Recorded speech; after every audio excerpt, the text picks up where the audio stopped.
In the heart of the night, where shadows breathe and the world holds its breath, I learned that some places don't belong to us. They belong to something older, something that watches from the dark.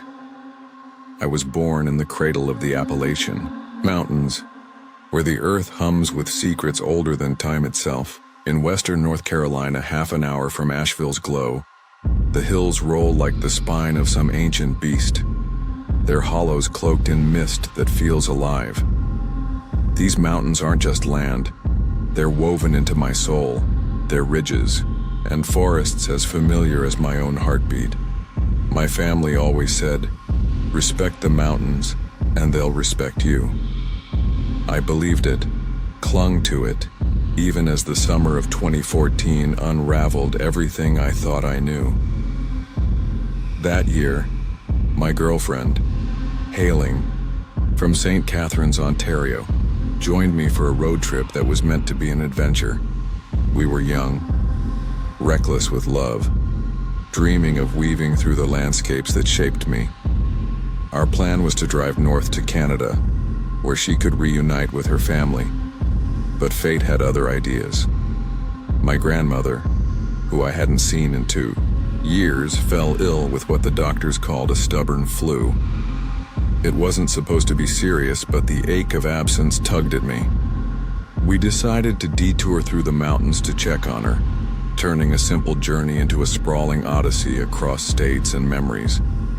The drive was long, 20 hours at least, maybe 24 if we pushed through without rest. But we weren't in a hurry. We mapped out stops to savor the journey, to let the road unfold like a story. My girlfriend, unused to the grit of van life, was enchanted by the world we passed through. Her eyes danced as the hills bloomed into view, their emerald slopes kissed by a sky that shifted from sapphire to fire. She marveled at the forests, stretching endless, the way the light fractured through the leaves, painting the earth in fleeting gold. I watched her, my heart swelling, knowing I was sharing a piece of myself that words could never capture.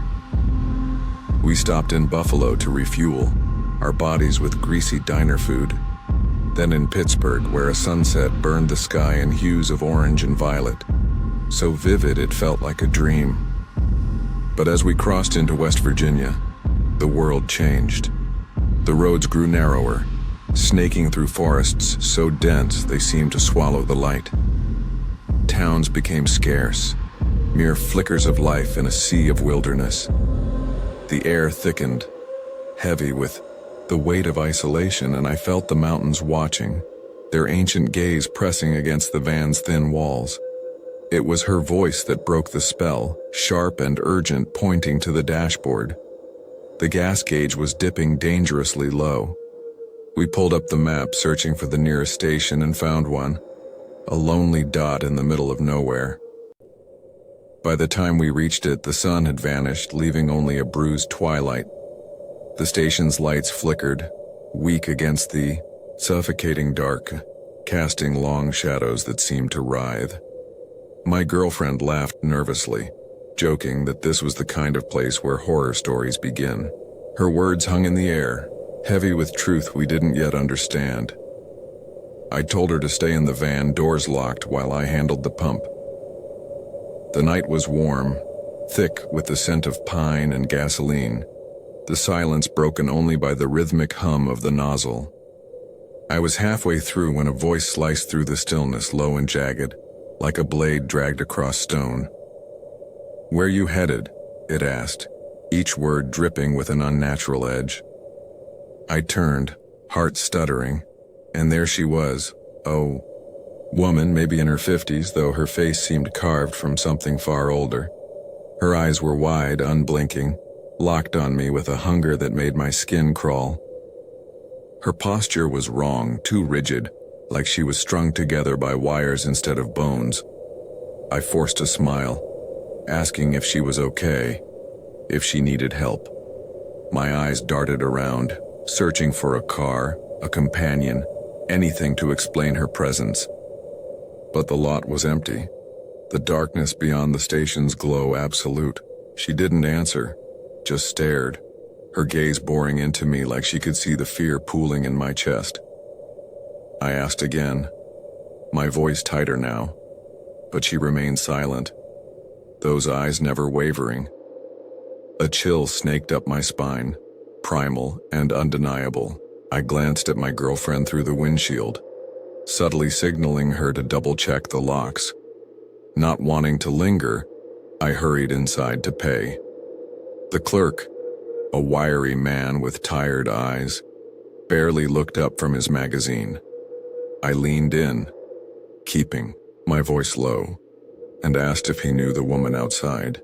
He shrugged at first, uninterested, but when he glanced out the window, his entire demeanor shifted. His face hardened, eyes narrowing, body tensing like a coiled spring.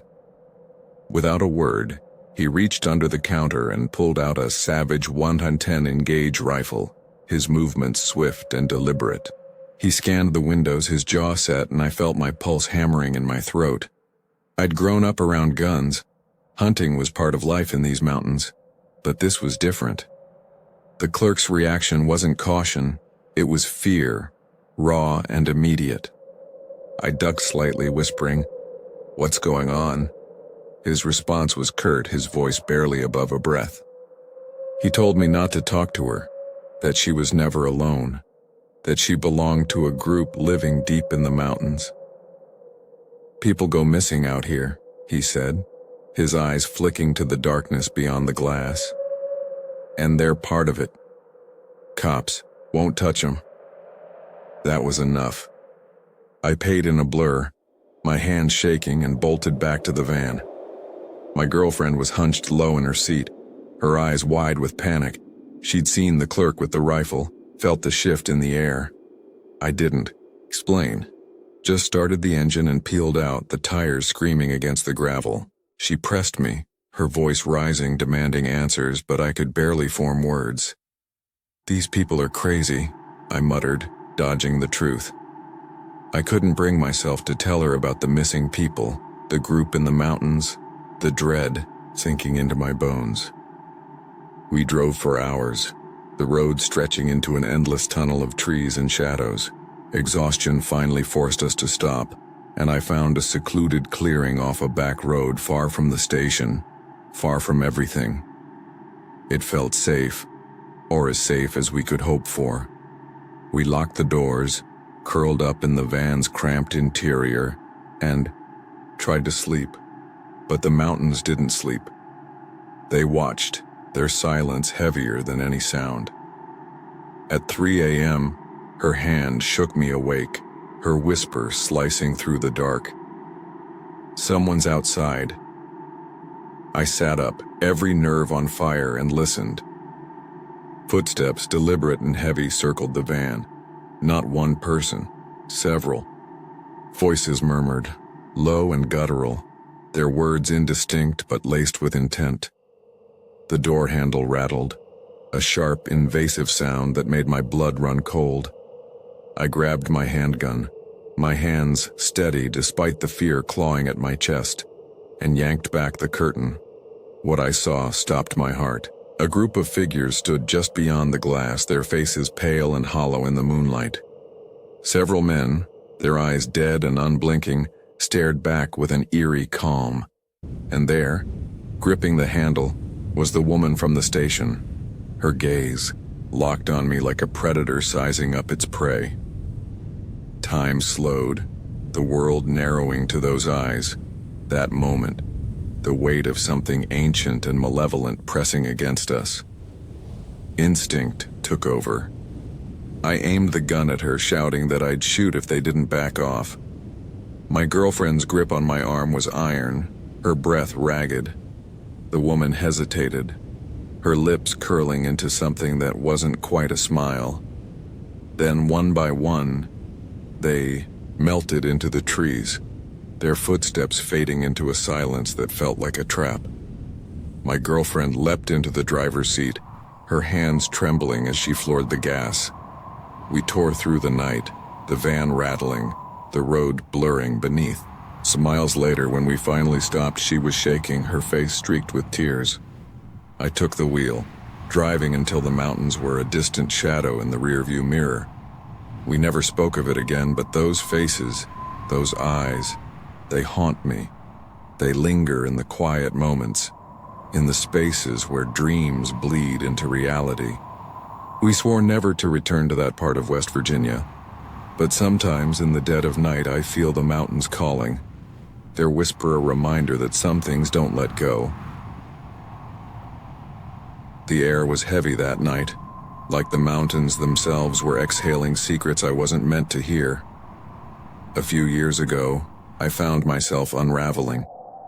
A breakup had torn through my life like a storm, leaving jagged edges where love used to be.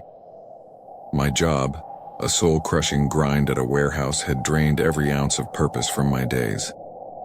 I was a man adrift, clinging to the idea that solitude could stitch me back together. So I packed my tent, a cooler of food, and a tattered trail map of the Great Smoky Mountains National Park, chasing the kind of quiet that might drown out the noise in my head. The Smokies, with their ancient ridges and fog-draped hollows, felt like the only place vast enough to hold my grief.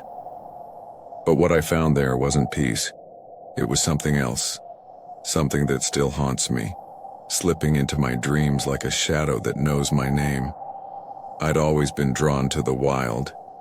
Hiking was my sanctuary, a way to strip life down to its bones, just me, the earth, and the rhythm of my steps.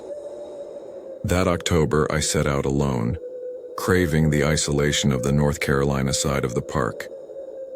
It was mid-month, past the peak of fall foliage, when the trails emptied out and the air turned sharp.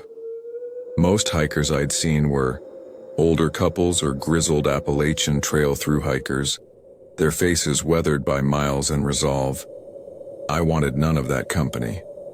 I needed to be alone, to let the forest's silence fill the hollow places inside me. My plan was simple. Drive through the Blue Ridge, camp at a few spots, and lose myself in the vastness of the Smokies. I didn't know then that the mountains had their own plans for me. By the end of the first week, I'd pitched my tent at several sites, each one quieter than the last. The crowds had thinned, and the nights grew colder, dipping below freezing. I felt the weight of the world lifting, replaced by the steady pulse of the wilderness. On the seventh day, I chose a remote trailhead west of Clingman's Dome, a place where the map promised solitude. The gravel turnout where I parked my car was unmarked, swallowed by overgrown ferns. I packed light, a tent, sleeping bag, a day's worth of food, and my water filter. The trail was a narrow scar through the forest, choked with roots and fallen branches. I moved slowly, savoring the ache in my legs, the way each step grounded me in the present. No one passed me. No birds sang. The silence was so complete it felt like a presence, watching, waiting.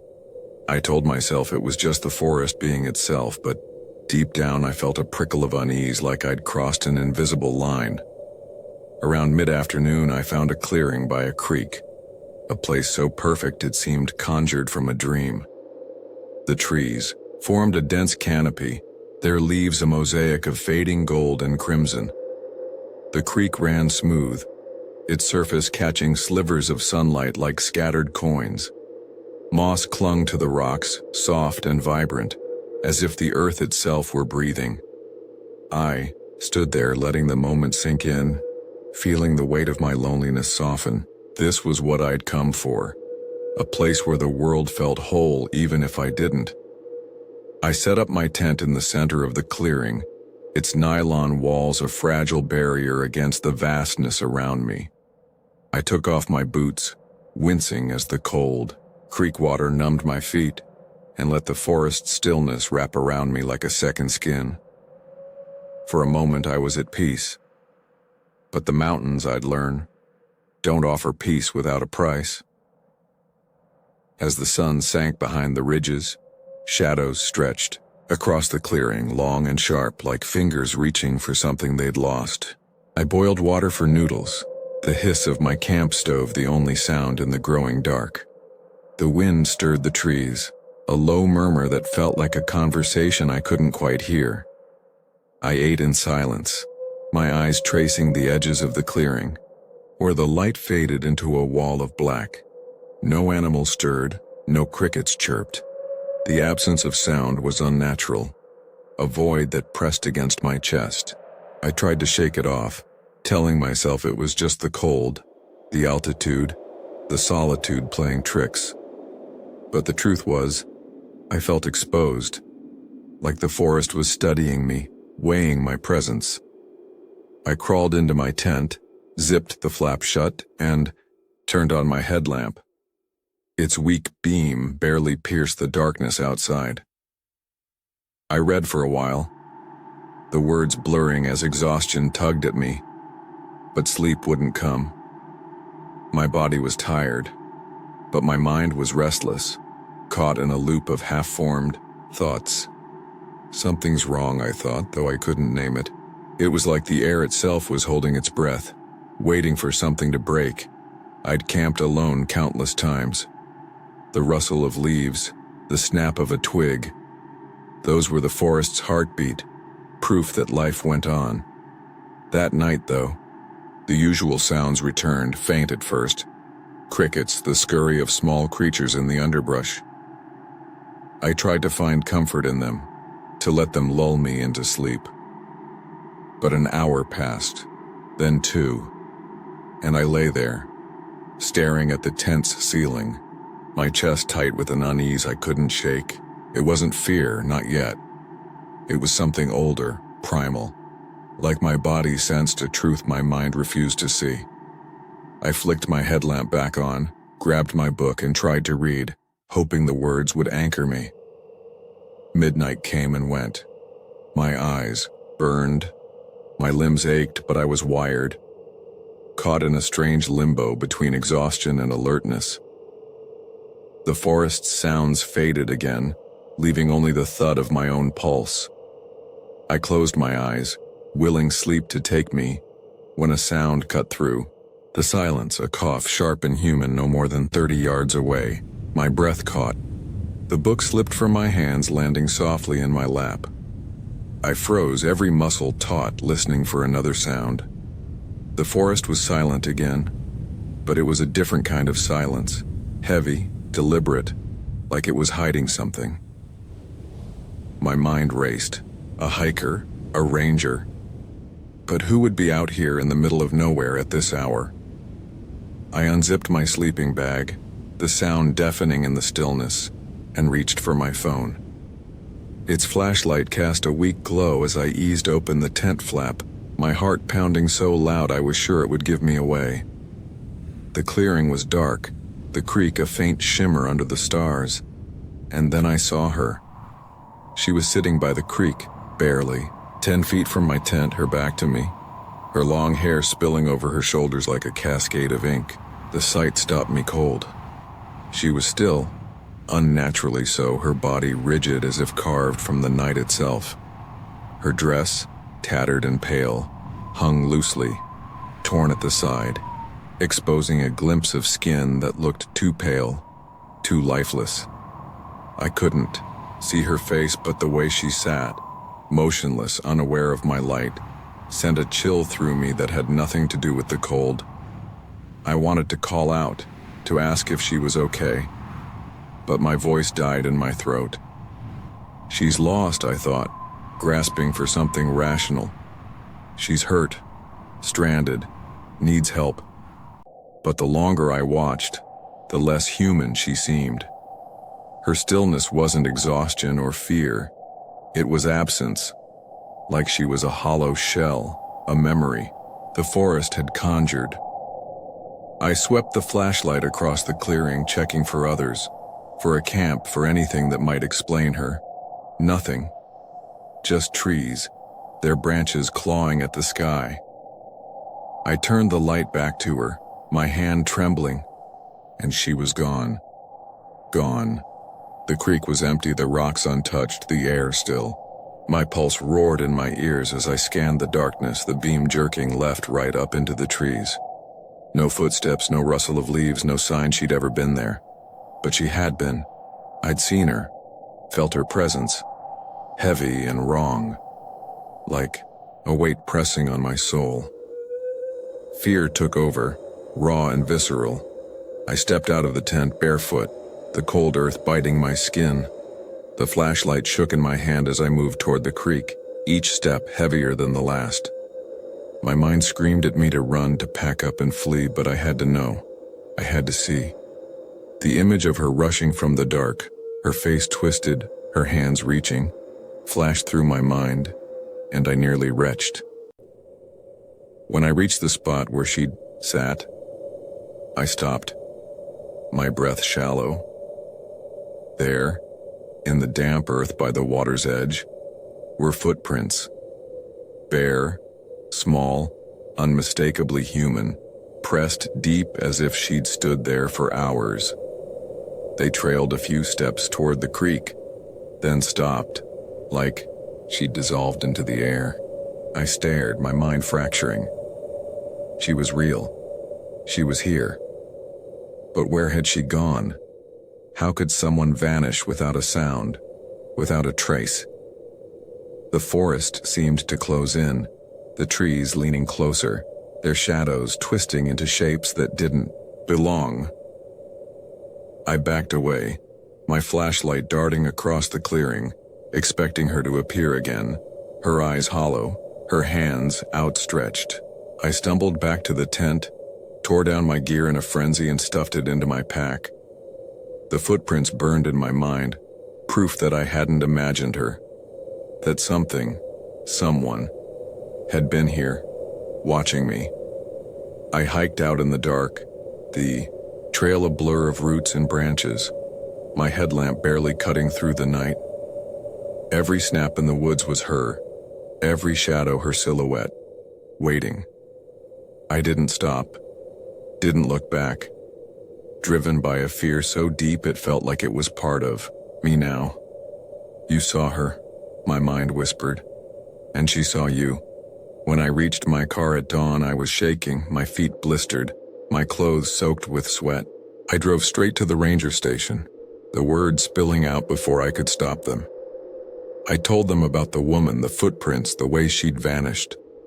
The ranger listened, his face unreadable, then said it wasn't uncommon for hikers to see things in the dark, to let the isolation get to them.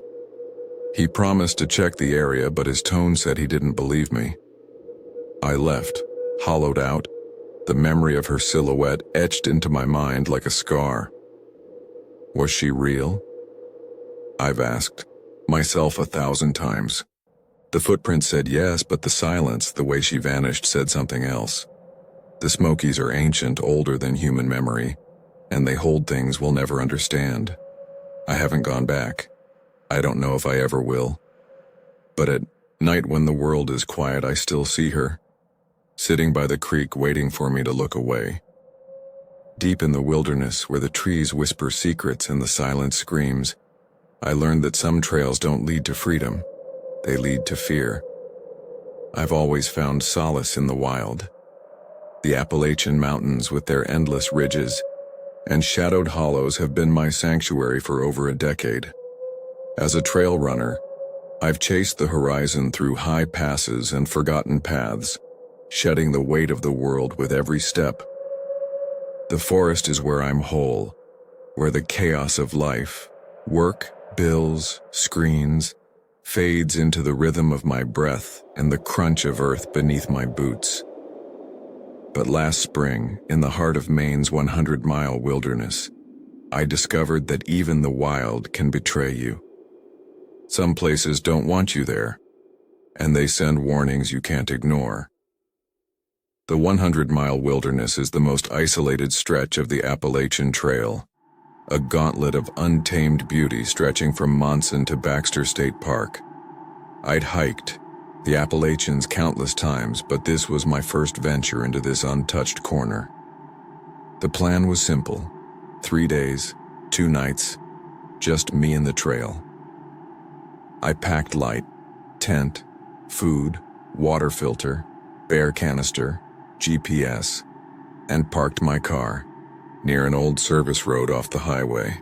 The air was sharp with spring's bite, my breath visible as I stepped onto the trail at dawn, the world still cloaked in a hush that felt sacred. The first day was everything I'd hoped for.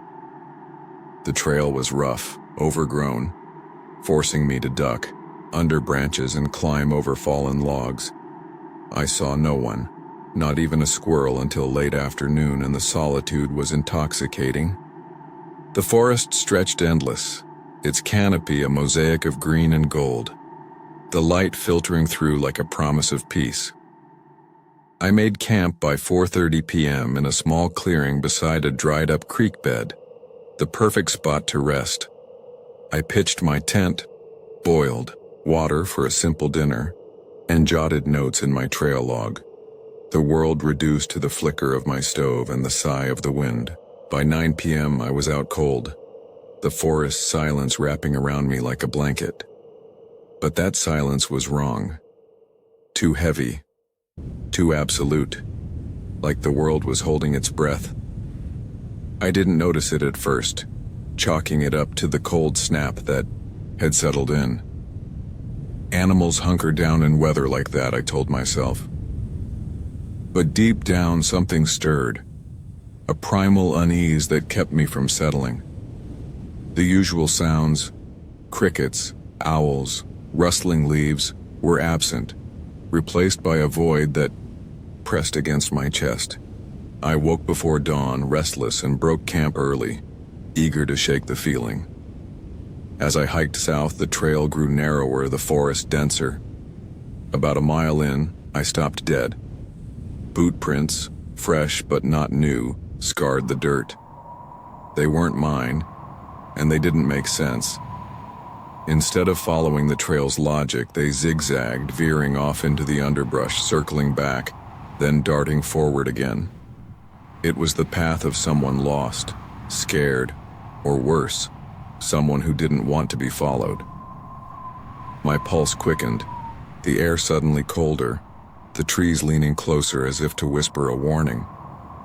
I told myself it was another hiker, maybe someone who'd wandered in from a side trail, but the pattern was too erratic, too deliberate. Then I saw it. A candy wrapper, bright red, lying in the dirt. Not crumpled or torn, but folded neatly, its edges crisp, as if placed with care.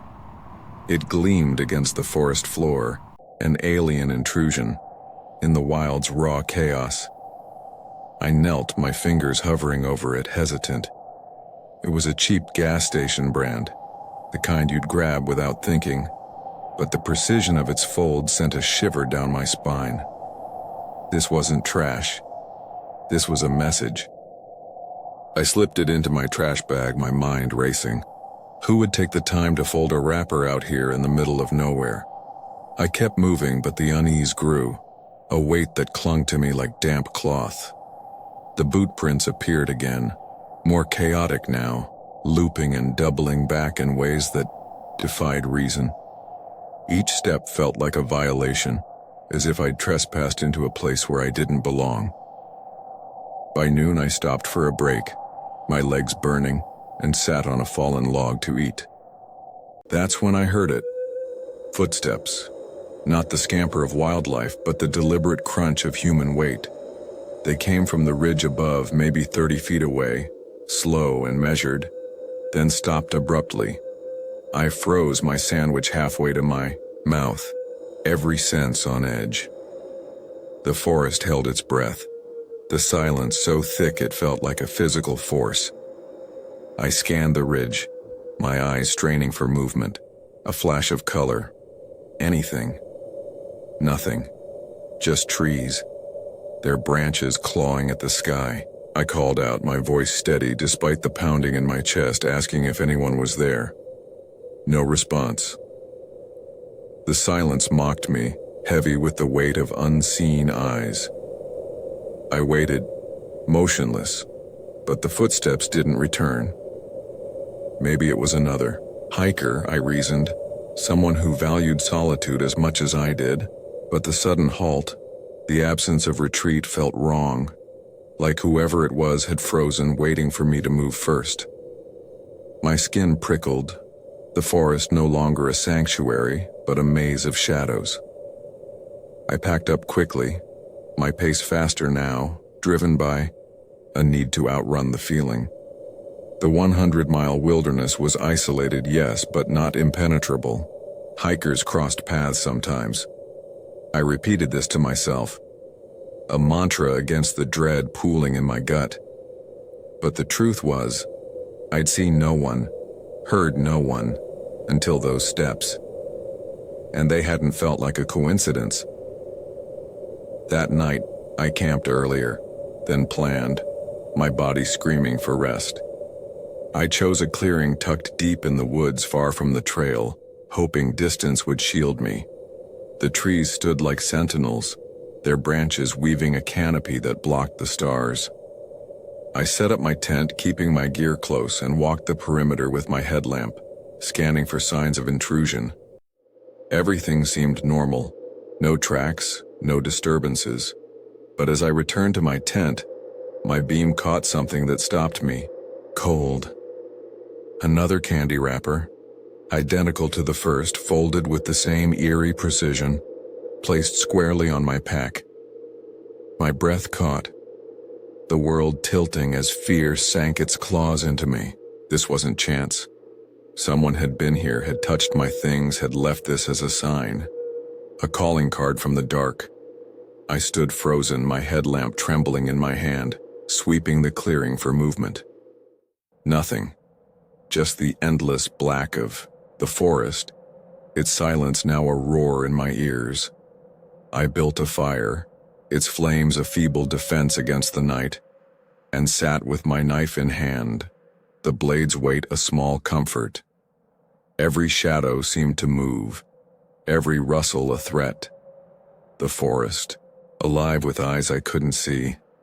I stayed awake, my senses raw, the wrapper burning a hole in my thoughts. Who was out there? And why me? The boot prints, the footsteps, the wrapper, they weren't random. They were deliberate.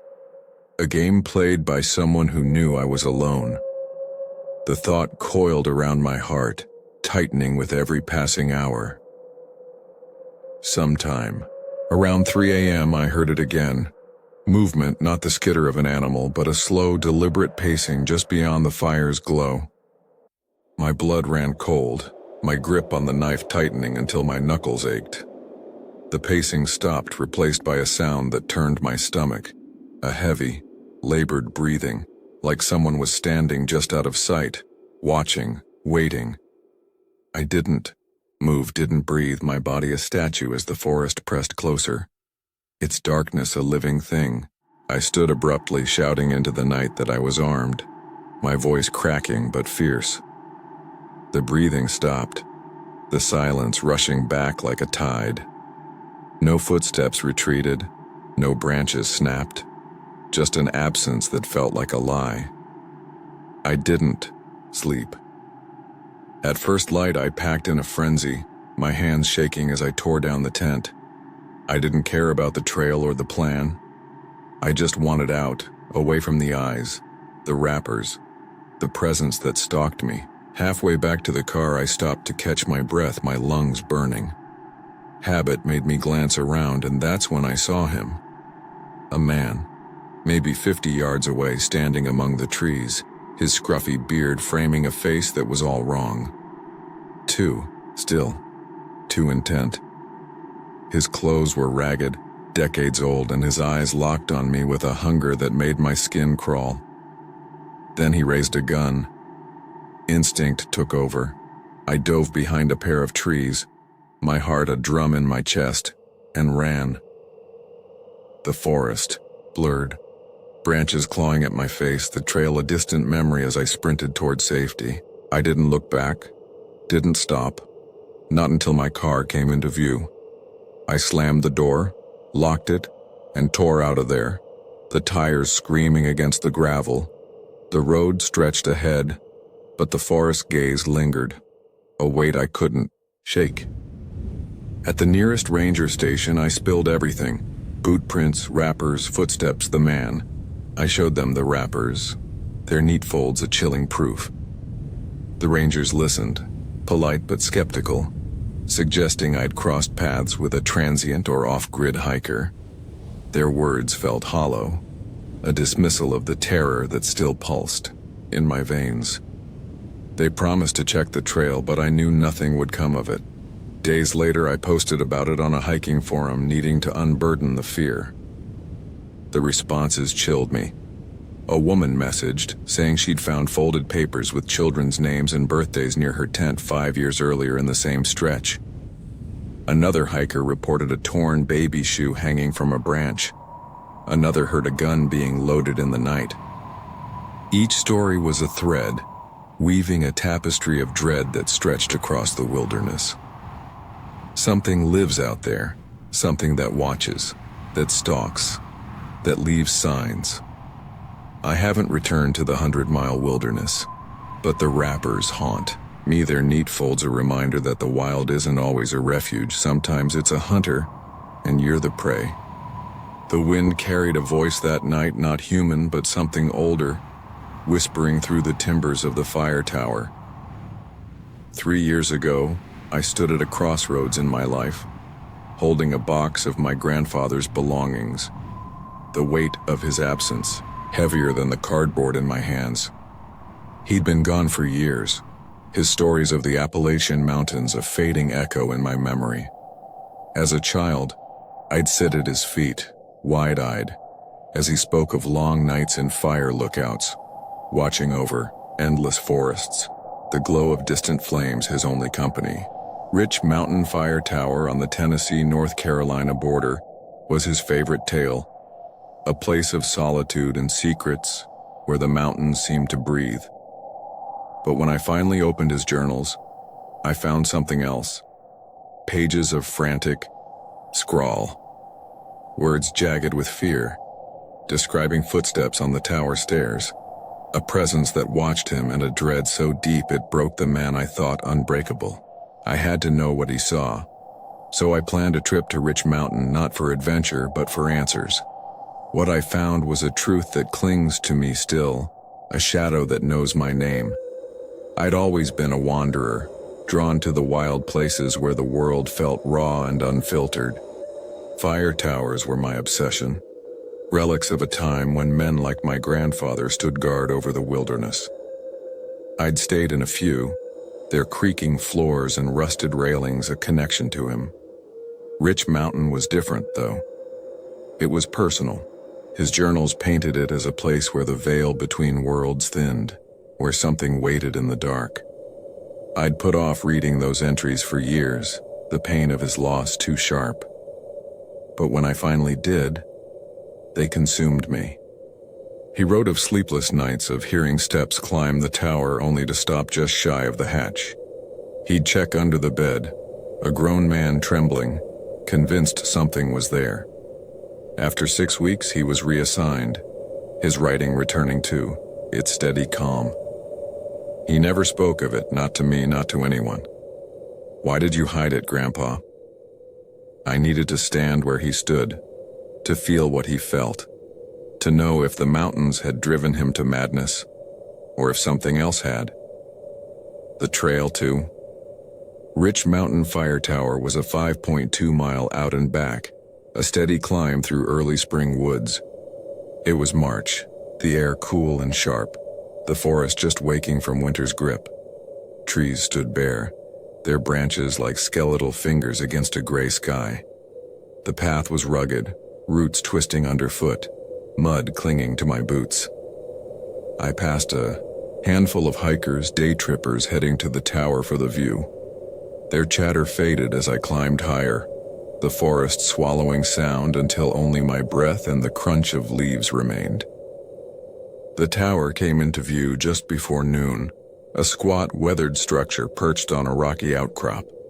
Its metal stairs spiraled up to a small cabin, windows dark, roof sagging under years of rain and wind. I climbed the steps, each rung cold against my palms, and unlocked the hatch. The cabin was empty, A bare wooden floor dusted with dirt, a cot in one corner, and a faint smell of mildew. I dropped my pack, my heart pounding with a mix of awe and unease. "This is where you stood, Grandpa." I was here, but the answers felt further away than ever. That first night was deceptively calm.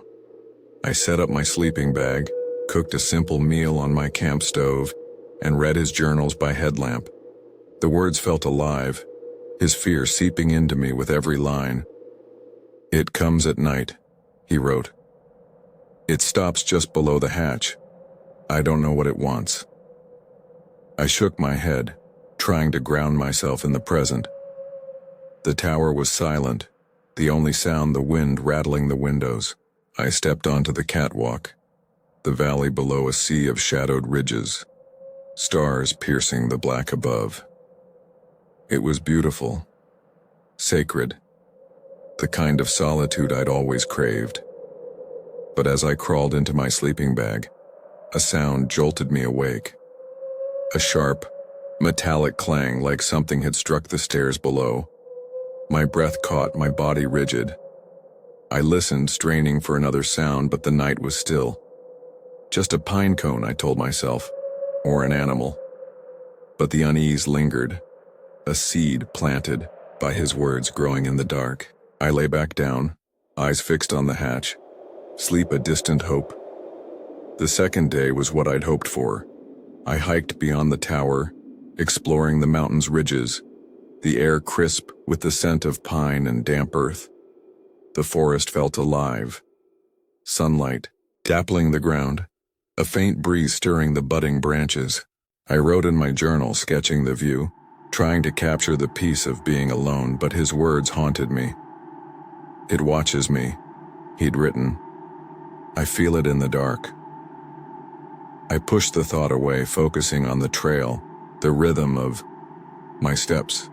By dusk, I was back at the tower, cooking dinner as the sky bled orange and purple. The beauty was overwhelming, but it couldn't erase the prickle at the back of my neck, the sense that I wasn't alone. I checked the hatch twice, securing it from the inside, and kept my headlamp close. The journals had done their work, weaving doubt into every shadow. "You're imagining it," I told myself. "It's just a story." But the mountains don't care what you believe. That night, the tower felt different. The air was heavier, the silence deeper, like the world was holding its breath. I lay in my sleeping bag, the cot hard against my back, my eyes tracing the cabin's walls. The wind was gone, leaving a stillness that pressed against my eardrums. I tried to read, but the words blurred, my mind caught in a loop of his entries. "If it comes again tonight, I don't think I'll make it until morning." The sentence burned in my thoughts, a warning I couldn't ignore. Sleep tugged at me, but I fought it, my body tense, every nerve on edge. Around 1:30 a.m., I heard it. Not the clang from before, but a slow, deliberate sound like footsteps on the ground below. Not an animal's skitter, not the rustle of leaves, but careful, measured steps, as if someone were circling the tower. My heart raced, my breath shallow. I turned off my headlamp, plunging the cabin into darkness, and listened. The steps stopped. Silence returned, but it was a lie. A mask hiding something alive, something waiting. "It's here," I thought. The words his and mine, blurring together. I sat up, my pulse a drumbeat in my chest. The darkness was absolute, the cabin a fragile shell against whatever was out there. I waited, minutes stretching into hours, my eyes fixed on the hatch. Exhaustion won, pulling me under, but not for long. I woke with a start, my body cold, my mind foggy. The hatch was open, not wide, just a crack, enough to let in a sliver of icy air. My breath caught, my eyes struggling to adjust. Outside, framed against the cabin ceiling, was a figure, black, featureless, the shape of a person but wrong, like a hole cut from the night. It's here. I leapt to my feet, instinct screaming, and the figure vanished, leaving only silence. No footsteps, no sound of retreat, just absence. I lunged for the hatch, slamming it shut, my hands shaking as I locked it. My boots, left outside to keep mud from the cabin, were gone. The realization hit like a blow. No animal could do this. No wind could lift that hatch. Something was here, and it wanted me to know.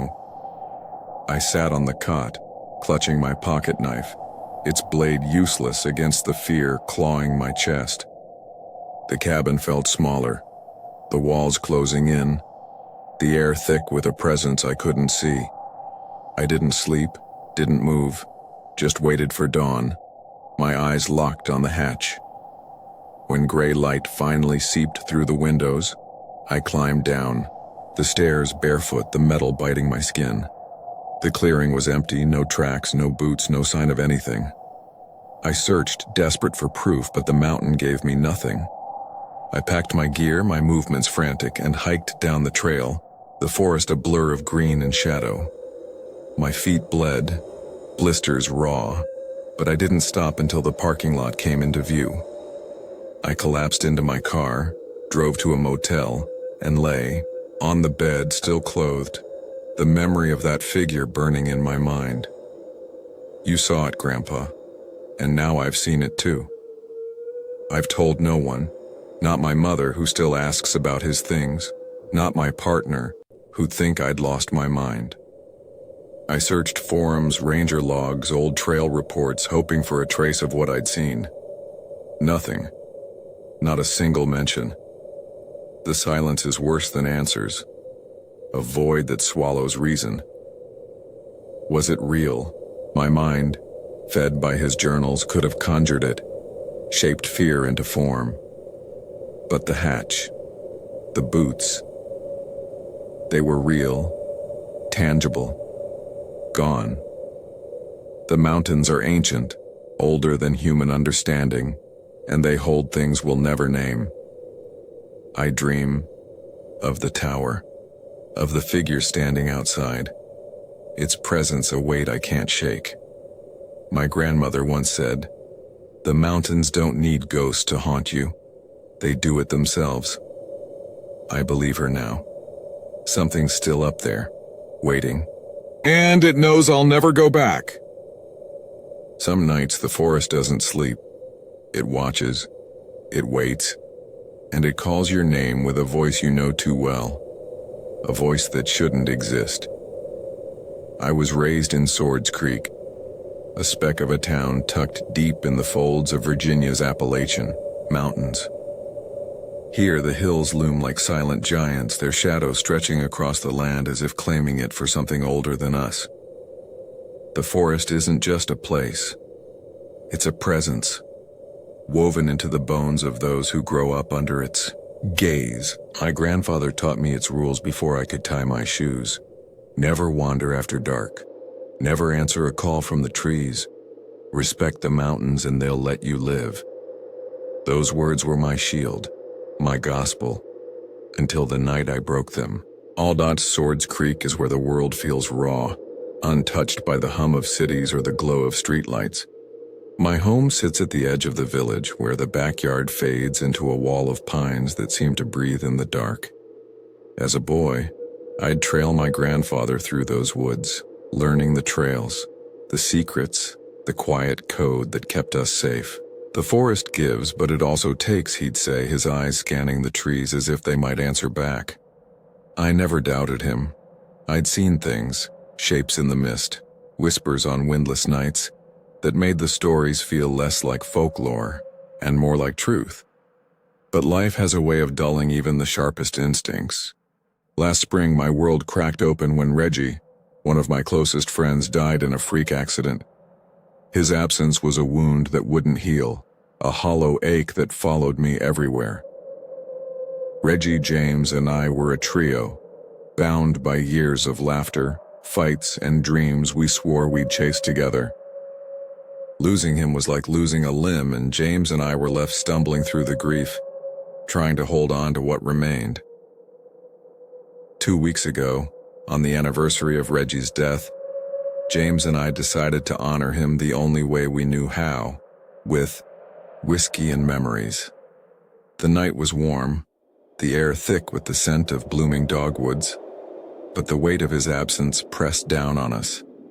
We sat on my back patio, the stars hidden by a veil of clouds, our voices low as we traded stories of Reggie's reckless grin, his terrible jokes, the way he'd light up a room. The whiskey burned, but it couldn't drown the pain. We drank too much, chasing a numbness that never came, our laughter brittle against the silence. As the hours slipped away, my 2 cats, usually bold wanderers, began pacing at the windows, their meows sharp and urgent. Their eyes glinted in the dim light, fixed on something beyond the glass. I brushed it off at first, blaming the alcohol, but their agitation gnawed at me. I stepped inside to check on them, their fur bristled, tails flicking, but they seemed unharmed. Something was wrong, though. Something I couldn't name. I returned to James, who was slurring now, his eyes glassy with grief and liquor.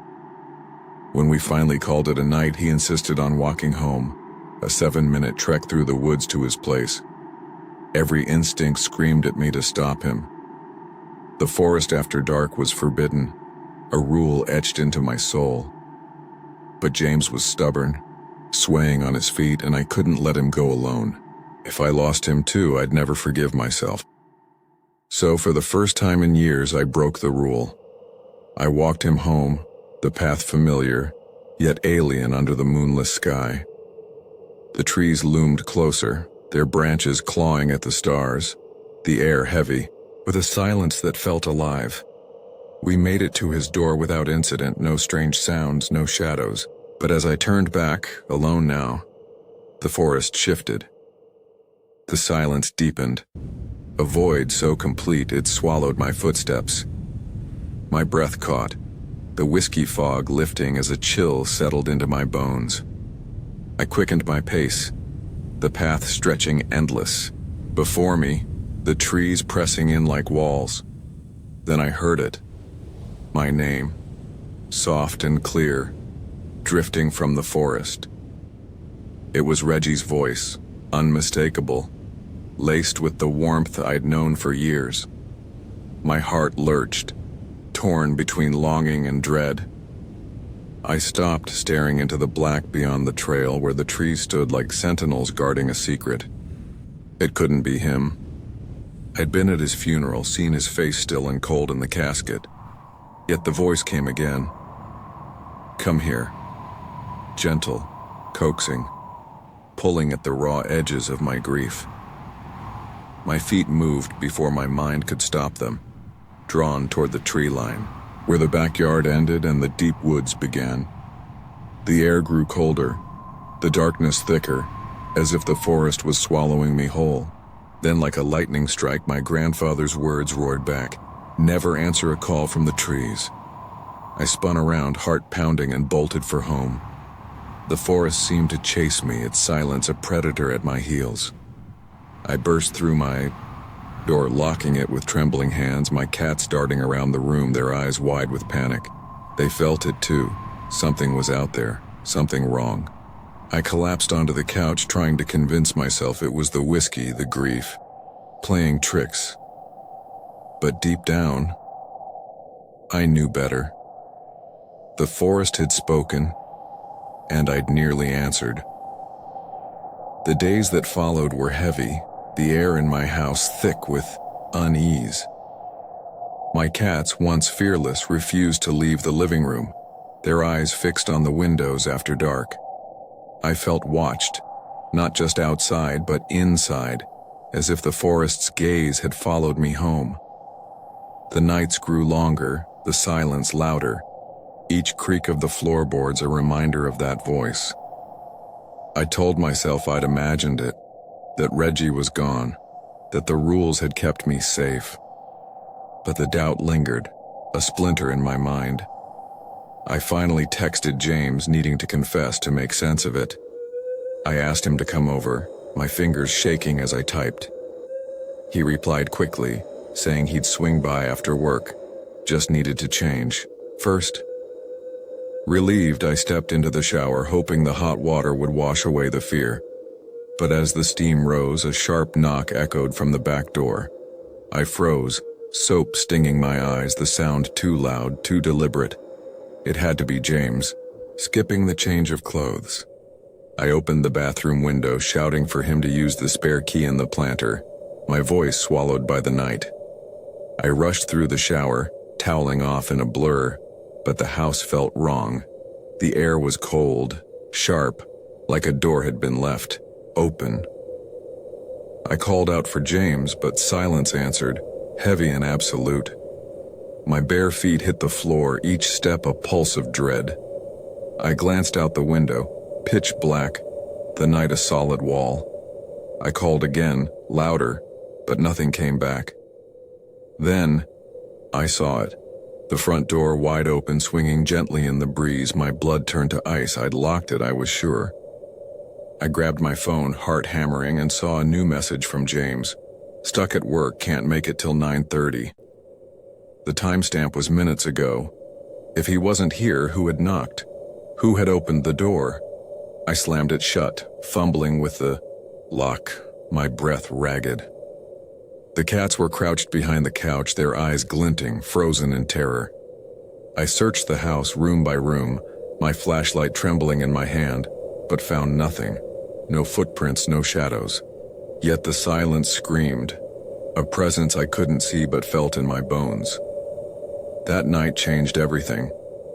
I don't sleep much anymore, not with the forest so close, its darkness seeping through the walls. My cats huddle near me, their warmth a fragile shield against the cold that lingers. I keep the lights on, the doors bolted, but it doesn't matter. Something is out there, watching, waiting, and it knows I broke the rules. My grandfather's words, once a comfort, are now a warning.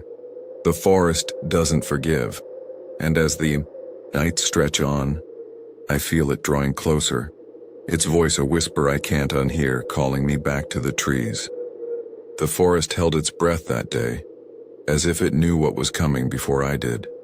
Last spring, I set out on a journey I'd taken half a dozen times before, tracing the winding roads of the Appalachian mountains in my beat-up van, seeking the kind of freedom only the open road can give. My companion, Miley, a tabby cat with eyes like amber moons, curled up in the passenger seat, her purring a steady hum against the engine's drone. I loved these trips. The solitude, the endless stretch of green, the way the world fell away, with every mile. The Green Mountains of Vermont were my destination this time, a place I knew well, where the trees whispered secrets and the air tasted of earth and pine. I thought I was safe, tucked away on a forgotten dirt road hidden from the world. But the world found me anyway, and it brought terror with it. Driving the Appalachian route was my ritual, a way to reclaim myself from the chaos of life. As a woman traveling alone, I'd learned to trust my instincts, to choose routes less traveled, to keep my van stocked with supplies and my wits sharp. The mountains were my refuge, their vastness a shield against the noise of cities and the weight of expectations. This trip was my sixth, a multi-day odyssey from Maine to Georgia, but I'd planned a stop in Vermont to camp for a few days. The Green Mountains were quieter than the Smokies or the Blue Ridge, their trails less worn, their secrets buried deeper. I knew a spot off an old dirt road, abandoned since a new highway opened years ago. It was perfect, secluded, shaded, a place where I could breathe without being seen. I set up camp the night before, pitching my tent beside the van, stringing a tarp to catch the morning dew. Miley roamed nearby, her tail flicking as she chased shadows in the grass. For a moment, life was simple, whole. I didn't know then that simplicity was a lie the forest let me believe. The morning was idyllic, the kind of day that makes you forget the world's sharp edges. Sunlight filtered through the canopy, painting the ground in dappled gold. I cooked lunch on my camp stove, the smell of herbs mingling with the earthy scent of the woods. Miley lounged on a blanket, her eyes half closed, content. I leaned back, in my chair, letting the warmth of the day soak into my bones, my mind drifting in that hazy space between waking and dreaming. I could have stayed there forever, lost in the rhythm of the forest, the gentle sway of branches overhead. But around 3 in the afternoon, something shifted. Miley stirred, her ears twitching, her body tense. She meowed, sharp and insistent, her gaze fixed on the road. "Wake up," her eyes seemed to say. "Something's wrong." I sat up, my heart quickening, though I couldn't name why. The forest was still, too still, the air heavy with a silence that felt like a held breath. Then I heard it. The low rumble of an engine growing louder, closer. I turned toward the road, my pulse a steady thrum in my chest. A van appeared, old and rusted, its paint chipped like scars. It slowed as it passed, and I saw them. 3 men inside, their faces turned toward me, their eyes unblinking, predatory. "They're watching you." The thought hit me like a jolt, raw and instinctive, the kind of fear every woman knows too well. Their gazes were heavy, stripping, as if they could see through my skin to the fear beneath. The van crawled by, its engine, growling, then sped up and disappeared around a bend. I exhaled, my hands trembling, trying to laugh it off. Just locals, curious about a stranger. But Miley's fur was bristled, her eyes wide, and I knew she felt it too. The forest no longer felt safe. It was watching, waiting, complicit in whatever was to come. I stood, my legs unsteady, and knew I had to leave. "Get out now," my instinct screamed. I grabbed my backpack, locked the van, scooped Miley into my arms, and slipped into the dense undergrowth, my heart pounding like a drum.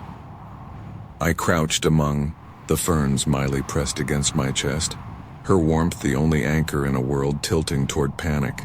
The forest was a maze of green and shadow, its silence a cloak I prayed would hide us. Minutes passed, each one an eternity, until the sound returned. The van's engine, louder now, deliberate. "They came back for you." My breath caught as the vehicle rolled into view, stopping near my camp. 3 men stepped out, their movements calm, methodical, as if they'd done this before. They wore worn jackets and boots caked with mud, their faces hard, eyes scanning the trees. One approached my van, peering through the windows, his hand testing the door. Another rummaged through my gear, tossing my chair aside like it was nothing. The third stood at the edge of the clearing, his head tilted, searching. "He's looking for you." My body shook, Miley's claws digging into my arm, her silence a mirror of my own terror. I pressed my hand over my mouth, afraid even my breath would betray me. Then it happened. A sharp, deafening crack split the air. The man at the van had fired a gun, the bullet shattering the window. Glass glinted in the sunlight as he reached, inside, fumbling for the lock. My vision blurred, sweat stinging my eyes, my mind screaming to run. "They'll find you if you stay." I stood, careful not to rustle the leaves, and moved deeper into the forest. Miley clutched tight. Every step was a gamble, every twig a potential alarm. The men's voices carried low and indistinct, their laughter a knife in my gut. I ran, my legs burning, the forest a blur of green and brown. Branches clawed at my skin. But I didn't stop, driven by a fear so primal it drowned out everything else. "Keep moving. Don't look back." I stumbled over roots, my breath ragged until the voices faded, swallowed by the trees. I collapsed behind a fallen log, my hands shaking as I pulled out my phone. The screen was black, dead. How did I not notice? Panic surged, but I remembered a gas station nearby, a half-hour's walk if I hurried. It was my only chance. I stood, my legs weak, Miley trembling in my arms. The forest was vast, indifferent, its shadows shifting like living things. I moved, quickly, my eyes darting every sound a threat. A branch snapped behind me and my heart stopped. "They found you." I ran, adrenaline flooding my veins, my lungs burning. The gas station appeared through the trees, a squat building with flickering lights. But when I reached it, my stomach dropped. It was empty, the shelves bare, the air stale. Behind the counter stood a man, middle-aged, his face lined with years of hard living. "Can you trust him?" My mind raced, every doubt a weight, but I had no choice. I stepped inside, my voice shaking, as I begged for help. He didn't hesitate, his eyes sharp as if he'd seen this before. He grabbed a phone, dialed the police, and pointed to a storage room. "Hide there," he said, his voice steady. I obeyed, clutching Miley, the door closing behind me with a heavy thud. The storage room was dark, cramped, the air thick with dust. I sat on the floor, Miley in my lap, her body tense. Minutes passed, each one a lifetime, until the sound of tires on gravel sent my heart into my throat. "They're here." Voices followed, loud, aggressive, the men's tones unmistakable. The manager's voice cut through, calm but firm, warning them he was armed, that the police were coming. I held my breath, my fingers stroking Miley's fur, praying she wouldn't meow. The manager pressed a small gun into my hands, his eyes meeting mine. "Just in case," he said, then stepped outside, his own weapon hidden. The confrontation was brief, the men's voices fading as sirens wailed in the distance. The police arrived, their presence a lifeline. They escorted me back to my van, glass crunching underfoot, my belongings scattered. They booked me a hotel room. A cop stationed outside, but safety felt like a fragile illusion. 2 days later, my parents drove me home. Miley hid under the bed, flinching at every sound, her fear a mirror of my own. I haven't returned to the Green Mountains, haven't driven the Appalachian route since. The forest I loved feels tainted, its beauty a mask for something cruel.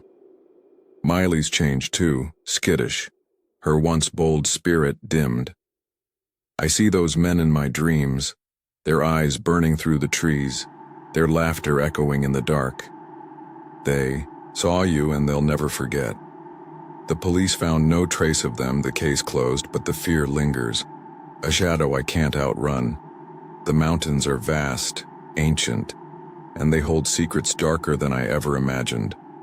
I thought I was free, out there, but freedom comes with a price, and I paid it that day in the woods. On a lonely road where the night swallows secrets, I met a stranger whose silence spoke louder than words, a silence that carried the weight of something unspeakable. I've called Man, West Virginia, home my entire life, a speck of a town cradled in the rugged arms of the Appalachian hills. It's the kind of place you'd miss if you blinked, a cluster of weathered houses and forgotten dreams tucked between coal mines and endless forests. 15 years ago, I was drowning in a life that felt like a trap. My job at the warehouse near the old strip mine ground me down. Long hours, meager pay, the kind of work that hollows you out until you're just a shell moving through the motions. Each day chipped away at me, leaving behind a man I barely recognized. That night, I was driving home after a grueling night shift, the clock ticking past 3 a.m. The road was a ribbon of black, stretching between mile marker 71 and the old Marathon station, empty save for the hum of my tires and the faint glow of my headlights. Exhaustion clung to me like damp cloth, my eyes heavy, my mind dulled by black coffee and the drone of the heater. The highway was mine alone, or so I thought, until a figure emerged from the darkness, standing just off the shoulder. At first I mistook him for a deer, a trick of the night, but as I drew closer I saw him. A young man, hoodie pulled tight, face shadowed, hands buried in his pockets. I don't stop for strangers, not out here, not at this hour. The mountains have their own rules, and trust is a luxury you can't afford. But something about him tugged at me. His slouched posture, the way he seemed to shrink into himself like he was running on fumes. Maybe I saw a piece of myself in him, broken and lost. I passed him, my foot easing off the gas, and against every instinct I pulled over just ahead, the engine idling like a heartbeat in the silence. He climbed in without hesitation, his movements quick, almost desperate. He gave a name, short, clipped, forgettable, and asked to be dropped off somewhere south. His voice was flat, like he'd rehearsed it, his eyes fixed on the road ahead. He sat rigid, clutching a worn backpack to his chest, the fabric frayed and stained. I tried to make small talk, asking where he was from, how he ended up out here, but his answers were curt, barely more than grunts. The cab felt smaller with him in it, the air thicker, as if his presence carried a weight I couldn't see. I told myself he was just a kid, down on his luck, maybe spooked by the mountains. Happens more than you'd think. City folks watch some YouTube video about the Appalachians and think they can conquer the wild, only to stumble out shaken and changed. But as the miles rolled by, I noticed things that set my nerves on edge. His boots were caked with mud, not the trail kind, but thick, wet, like he'd waded through a creek bed or a flooded field. His jeans were streaked with dirt, but there was something else. Darker stains, irregular, splattered across his knees and thighs. Not mud, not grease, something that made my stomach twist. His hoodie bore smudges around the pockets, faint but wrong, like he'd wiped his hands on it after touching something he shouldn't. And then there was the smell. Faint, metallic, like rust or old coins, lingering beneath the musty scent of his clothes. I tried to push it down, to focus on the road, but the questions gnawed at me. Who was he really?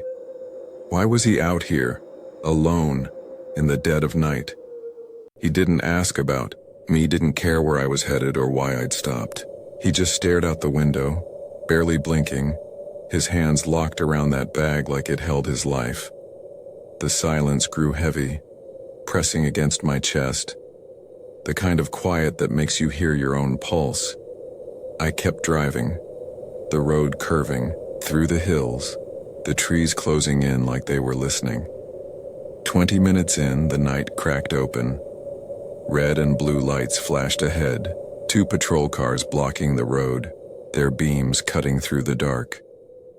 A roadblock, out here, at this hour, it wasn't right. My heart kicked up, a drumbeat in my throat. Roadblocks in man meant trouble, the kind you don't walk away from. I slowed, rolling down the window as an officer approached, his flashlight sweeping the cab. He asked the usual, where I was coming from, where I was going. But his eyes lingered on my passenger, too long, too sharp. The kid tensed, his shoulders hunching, his jaw tight. He kept his head down, avoiding the light, his fingers digging into the bag. When the officer asked for his name, he gave one, different from the one he'd told me. The lie hit me like a punch, my stomach dropping. I couldn't recall the first name he'd given, like it had slipped from my memory, but I knew it wasn't this one.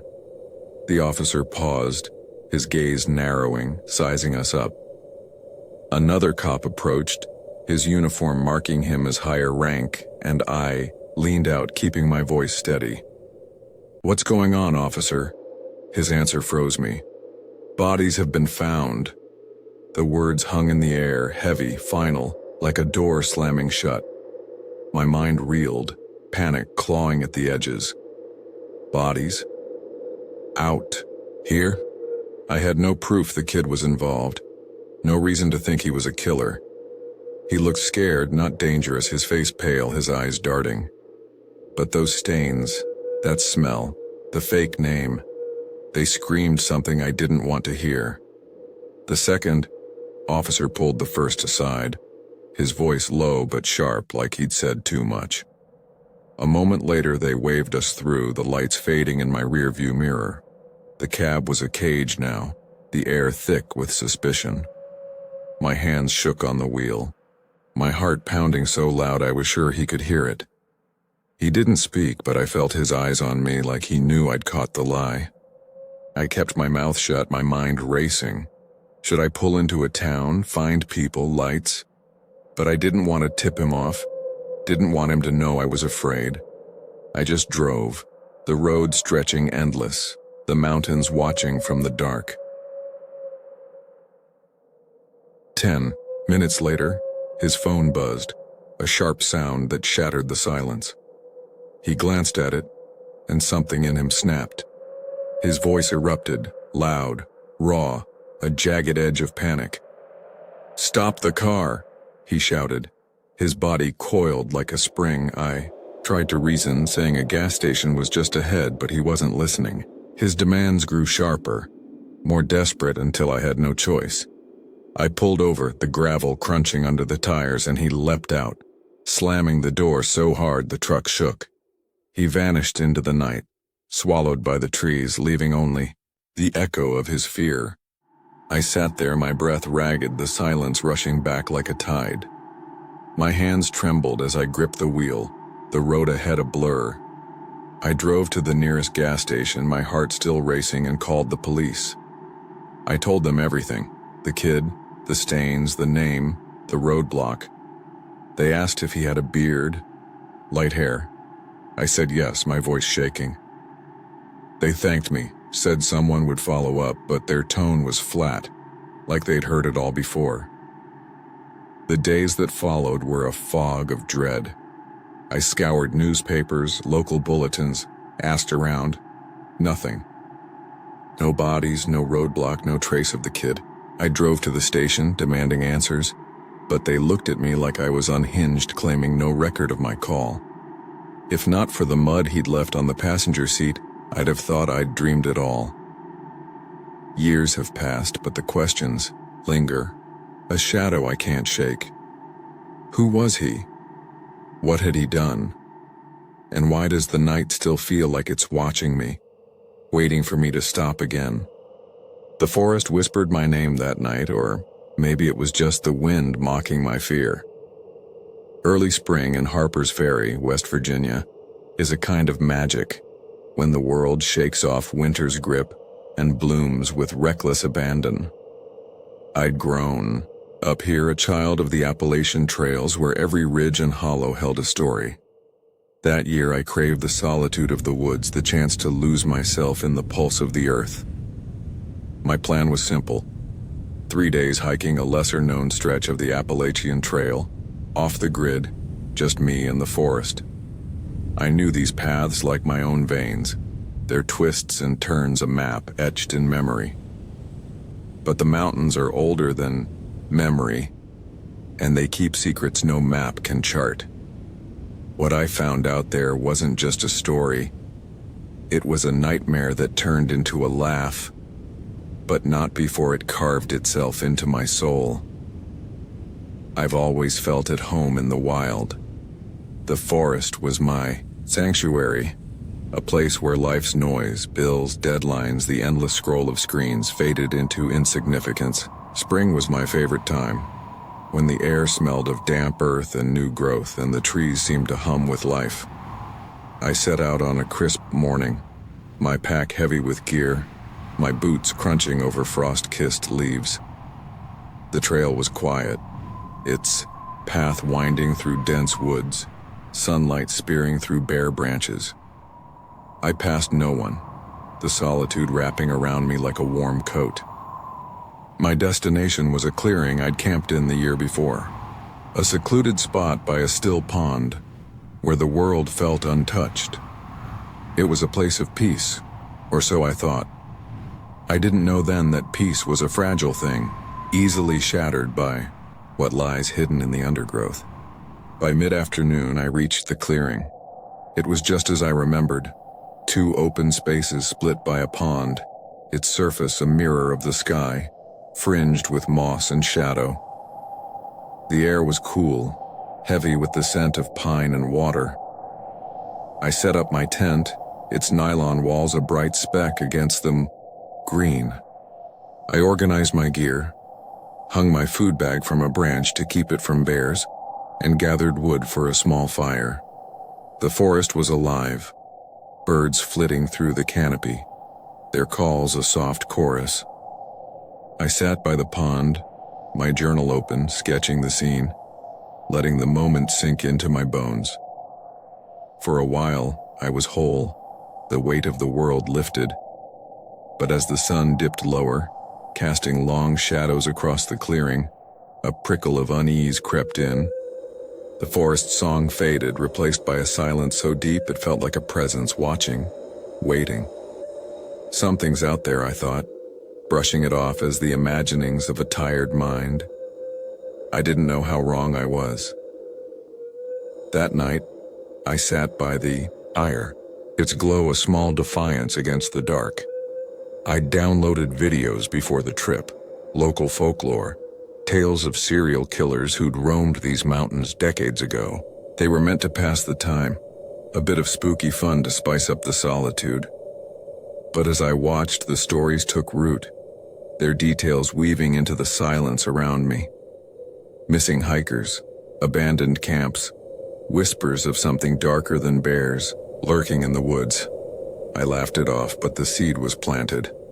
I crawled into my tent, zipped the flap shut, and tried to sleep. The forest was quiet, too quiet, the kind of stillness that presses against your chest. I lay there, eyes tracing, the tent's ceiling, my mind replaying the videos. "You're alone out here," it whispered. What if they're true? Sleep came in fits, broken by the rustle of leaves, the snap of a twig. I told myself it was nothing, just the forest breathing. But deep down I felt it. A sense that I wasn't alone. The next morning, I woke to a gray dawn, the air damp with... you? I boiled water for coffee, the routine grounding me, but the unease lingered. I decided to gather more wood, my boots sinking into the soft earth as I ventured beyond the clearing. That's when I saw it. Something pale protruding from the undergrowth, half buried in leaves. My heart stopped as I knelt, brushing the dirt away. A skull, its surface stained with moss, stared back at me, its eye sockets empty, accusing. Is it human? I couldn't tell, not at first. A few feet away I found another bone, long and slender, unmistakably a tibia. My breath caught, my mind racing. This is real. The videos from the night before flooded back, tales of disappearances, bodies never found. My hands shook as I stood scanning the trees, the forest suddenly a maze of threats. I tried to rationalize it. Maybe it's an animal, a deer, a bear. But the shape, the size screamed human. I backed away, my pulse a drumbeat, vowing to leave at first light.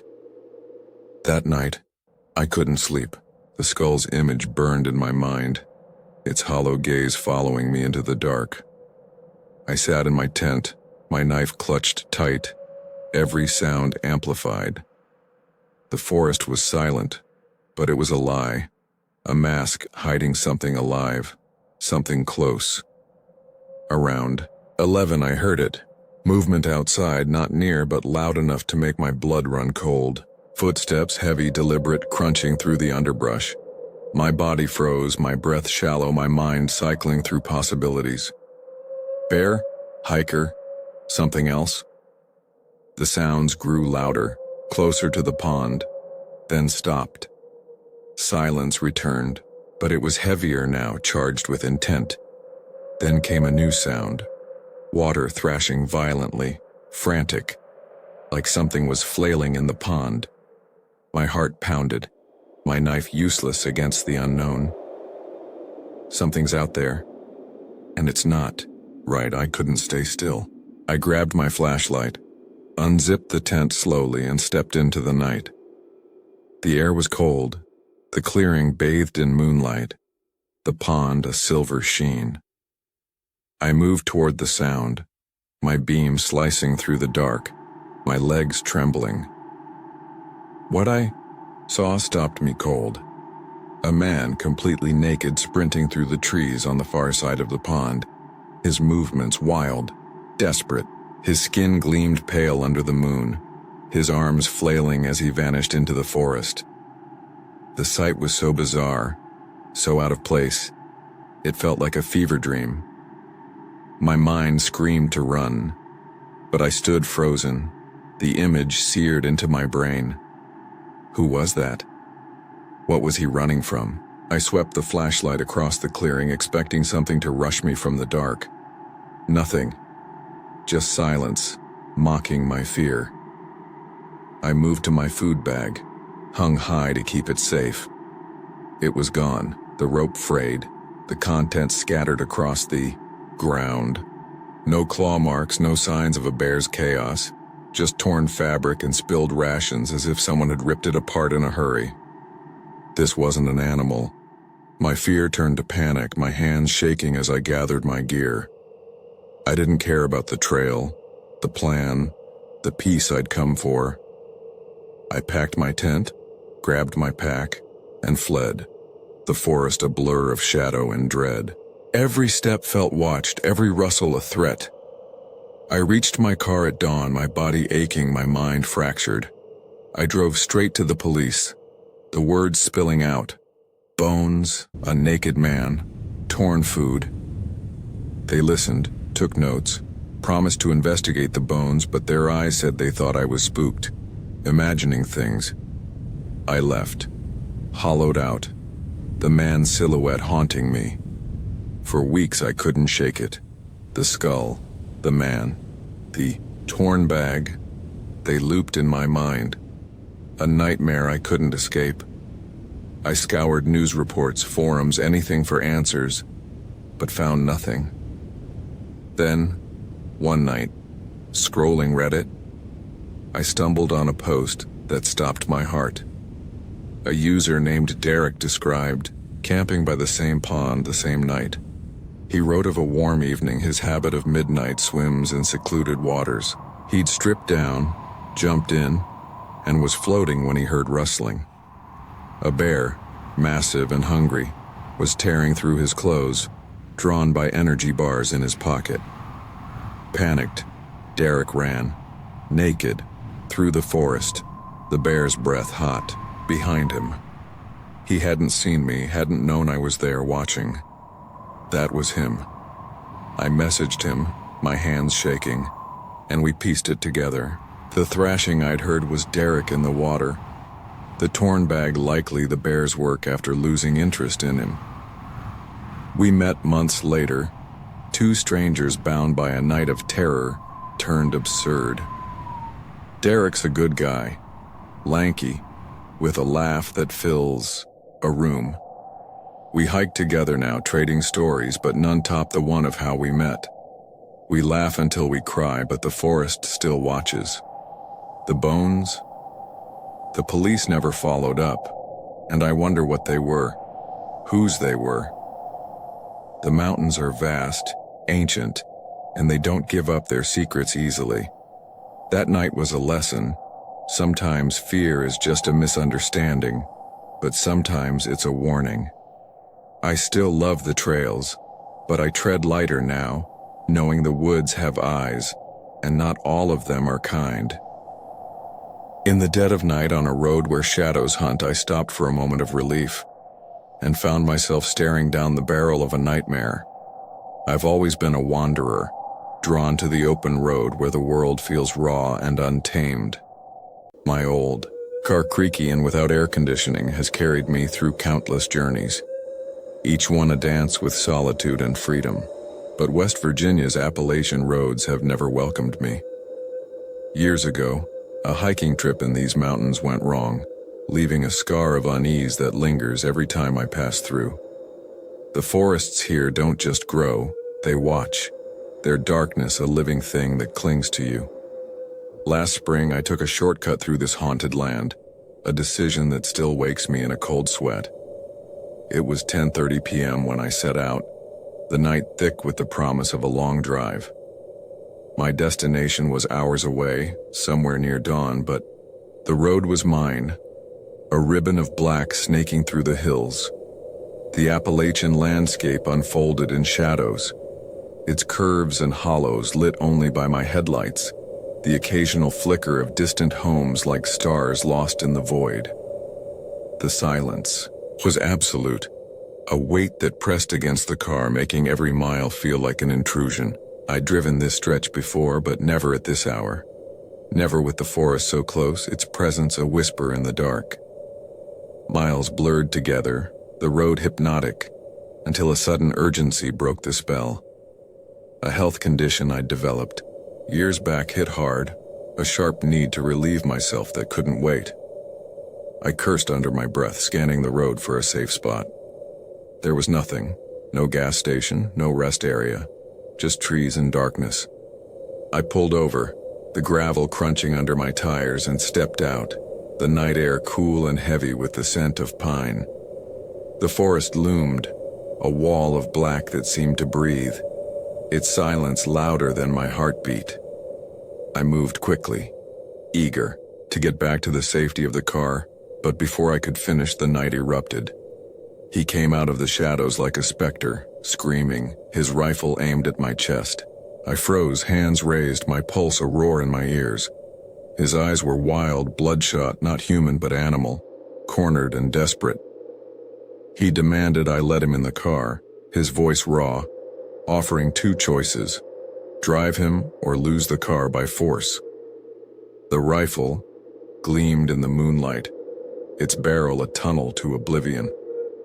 My mind raced, flitting to the pistol in my glove box, but he was too close, too fast. I nodded, my throat dry, and motioned for him to get in, praying he wouldn't pull the trigger. He slid into the passenger seat, the rifle still trained on me. His body coiled like a spring.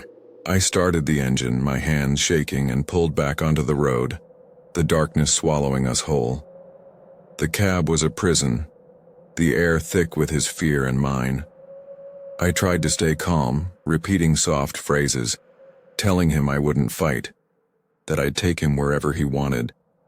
But his gaze never wavered, darting to the mirrors, his breath uneven like he was running from something I couldn't see. I asked where he was headed, my voice low, but he only growled, "Keep driving." The road stretched endless, its curves a maze of shadows, the mountains watching from beyond. I stole glances at him, trying to read his face, but it was a mask of panic, his eyes scanning the night like a hunted man. What had he done? Who was after him? The questions churned, each mile heavier than the last, the silence a blade against my nerves. I felt the weight of the pistol in the glove box. Inches away but useless, a taunt in the face of his rifle. Time dragged, each second a pulse of dread, the road pulling us deeper into the unknown. Then my headlights caught something. A man, lying in the road, motionless, a dark shape against the asphalt. My heart lurched, instinct urging me to stop. But the man beside me went rigid, his voice a hoarse whisper. "Don't stop, it's a trap." I saw it then, tucked in the forest's edge. A car, half hidden, its outline barely visible. My blood ran cold, the truth hitting like a blow. This wasn't an accident. It was a setup, a lure in the dark. Before I could react, two figures burst from the trees, running toward us, one raising a gun. Shots cracked the night, bullets pinging off the car. I swerved, hugging the road's edge, my foot slamming the gas as the engine roared. The man beside me shouted, his voice breaking, saying they were after him, that if they caught him, he was dead. And I knew with brutal clarity that if they caught us, I wouldn't survive either. I suggested calling the police, my voice shaking, but he raised the rifle again, his eyes blazing. "No cops," he snarled, and I saw it then. The terror in him, not just of his pursuers but of something deeper, something he wouldn't name. Far ahead, headlights pierced the dark, strong and fast, closing in. My heart pounded. The road. A death trap. The forest offering no escape. In a reckless surge, I killed my lights and veered onto a muddy trail, the car groaning as branches scraped its sides. I cut the engine and we sat in darkness, the silence deafening, our breaths loud in the void. The pursuing car roared past, its lights a blur, never seeing us hidden among the trees. I realized then how close we'd come, the power of their vehicle a promise of death. We'd escaped, but for how long? We waited, minutes stretching like hours before creeping back to the road. I drove by moonlight, my headlights off, every shadow a threat. The man sat silent, the rifle now on his lap, his body slumped with exhaustion. After an hour he spoke, a hoarse whisper thanking me, saying I could drop him at the next town. When we reached it, he leapt out, vanishing into the empty streets without a glance back. I didn't stop, didn't breathe until I found a roadside motel, its neon sign a faint beacon. I locked the door, collapsed on the bed, and let the night's terror consume me. The next day, I called the police, my voice unsteady as I recounted it all. They listened, took notes, promised to investigate, but their questions felt routine, their eyes skeptical. Weeks passed, then a month, and a call came. The case was closed. No trace of the man, no sign of the attackers. I searched for answers, scoured news, asked locals, but found nothing. The road had swallowed the truth, leaving only the echo of that night. I'll never drive through West Virginia again, not even if it means circling the country to avoid it. Some roads don't let you go, and some strangers carry secrets that cling to you forever. The trees stood like sentinels that night, their branches clawing at a sky that seemed to know my name. I was born in Wyoming County, West Virginia, a place where the Appalachian Mountains hold you close, their ridges a cradle and a cage. It's a land forgotten by time, where roads twist like veins through hollows too stubborn to die. I left at 23, chasing a life beyond the coal dust and silence, but the mountains never let you go. They cling to you, a shadow stitched into your soul. 3 years ago I came back, not by choice but by duty. My uncle had died, his heart giving out in the sagging house he'd called home. The family needed me to sort through his things, to lay his ghost to rest. I didn't expect to find another kind of ghost, one that still watches me in my dreams, its eyes burning through the dark. Wyoming County is no place for strangers. No hospitals, no chain stores, just a scattering of trailers and churches swallowed by the hills. The drive from Welch to War was a descent into memory, each curve a reminder of a childhood spent running wild with my brothers. But in January, the land felt different. Cold, hard, as if the earth itself were grieving. My uncle's house sat at the base of a ridge, a crumbling relic surrounded by rusted cars and broken appliances. He'd been a hoarder, filling every corner with junk to drown out the quiet. I understood that need, the way silence can press against you heavy as a hand. I arrived at dusk, the sky a bruise of gray and purple, the air sharp with frost. The house smelled of mildew and neglect, its floors groaning under my weight. I dropped my bag, lit a fire in the old stove, and tried to settle in. But the mountains were watching, their presence a weight I couldn't shake. "You don't belong here anymore," they seemed to say. I ignored them, but the truth was, I felt like an intruder in my own past. The first night was sleepless, not from fear, not yet, but from the silence. A kind so deep it made my ears ring. No cars, no voices, just the wind threading through the trees, carrying whispers I couldn't catch. I lay on a lumpy cot, staring at the ceiling, my mind drifting to my uncle. He'd lived alone, cut off from the world, his life a mystery even to us. I wondered what he'd seen out here, what had driven him to barricade himself with trash. The forest beyond the windows felt alive, not in the warm, nurturing way of spring, but in a cold, calculating sense, like it was measuring me. I tossed and turned, the cot springs digging into my back until dawn painted the sky gray. I rose, exhausted, my breath visible in the chill. The house was a maze of clutter, old newspapers, broken tools, photographs curling at the edges. I started sorting, but the work felt futile, like trying to tidy a grave. By the second day, I needed air, space, anything to escape the house's suffocation. I remembered an old logging road behind the property, one my brothers and I had explored as kids. It led up the ridge, a steep climb that might catch a cell signal. I grabbed my jacket, my boots crunching over frozen grass as I headed into the woods. The trail was unchanged, its ruts still muddy, its branches still clawing at the sky. The air was crisp, scented with pine and decay, the forest a tapestry of brown and gray. I climbed, my breath puffing in clouds, my legs burning with the effort. The higher I went, the quieter it grew, the trees closing in, their trunks a wall against the world. I felt small, exposed, like I'd wandered into a place not meant for me. Turn back, my instincts whispered, but I pressed on, driven by a need to connect, to feel less alone.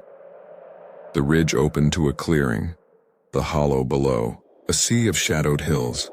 My uncle's house a speck in the distance. I stood there shivering, my phone useless, the signal as absent as hope. I lingered, the view both beautiful and oppressive, the mountains stretching endlessly, indifferent to my presence. I turned to leave, my boots sinking into the soft earth. When I saw them, prints, not mine, pressed into the leaf-strewn dirt. They weren't fresh but recent, their edges sharp against the damp. My heart quickened, my eyes tracing their path. They veered off the trail into terrain so steep and tangled no one would choose it willingly. Who was here? Hunters, maybe, or someone cutting through to another hollow. But the direction felt wrong, deliberate, as if they were hiding from something, or someone. I followed the prints with my gaze, my breath shallow when I saw it. Deep among the trees, a shape, vertical, human, but not quite, standing still as death. It was shadowed, its edges blurred, like a smudge on the world. No movement, no sway, just a presence heavy and absolute. My body froze, not from cold but from a primal understanding. I was being watched. It sees you. The sensation was immediate, a chill that sank into my bones. I couldn't see eyes, couldn't make out a face, but I knew it was looking at me, its gaze a weight pressing on my chest. My mind scrambled for explanations. A tree, a trick of light, anything to dull the fear. But then came another feeling, stranger. Older, like I'd seen this before as a child running through these woods, a memory buried deep. It wasn't comfort, but recognition. A sense that this thing belonged here, that I was the outsider. My legs trembled, urging me to run, but I stood rooted, caught in its stare. Don't move, my instinct screamed. Don't let it know you're afraid. Seconds stretched into eternity, the forest silent, the air thick with intent. Then, as if released, I turned and ran, my boots pounding the earth, branches snagging my jacket. I didn't look back, didn't dare. The image of that shape burned into my mind, its stillness more terrifying than pursuit. I reached the house, my breath ragged. my hands shaking as I fumbled with the lock. I slammed the door, checked every window, every bolt, as if wood and metal could keep it out. The house felt smaller, its walls closing in, the air heavy with dread. I grabbed a kitchen knife, its blade cold against my palm, and sat on the cot, eyes fixed on the door. Every sound, the wind, the house settling, was a step, a hand testing the lock. I didn't sleep, couldn't, my mind looping that moment in the woods, the shape, silhouette, a stain I couldn't erase. It followed you, I thought, though I had no proof, only fear. Dawn came, gray and cold, but it brought no relief. I packed my bag, left the house as it was, and drove out of the hollow, the mountains watching me go. I told my mother I'd done what I could, but the truth was I'd run from something I couldn't name. On the drive home, I called my older brother, my voice unsteady as I asked if he'd ever seen anything in those woods. He was quiet, too quiet, before saying he'd once told our grandmother about it. She'd given it a name, he said, but he'd left that life behind and didn't want to dig it up. I didn't push, didn't need to. His silence was answer enough.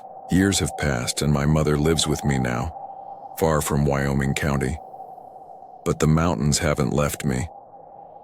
I dream of the ridge, the prints, the shape among the trees, its presence a weight in my chest. It's still there, waiting.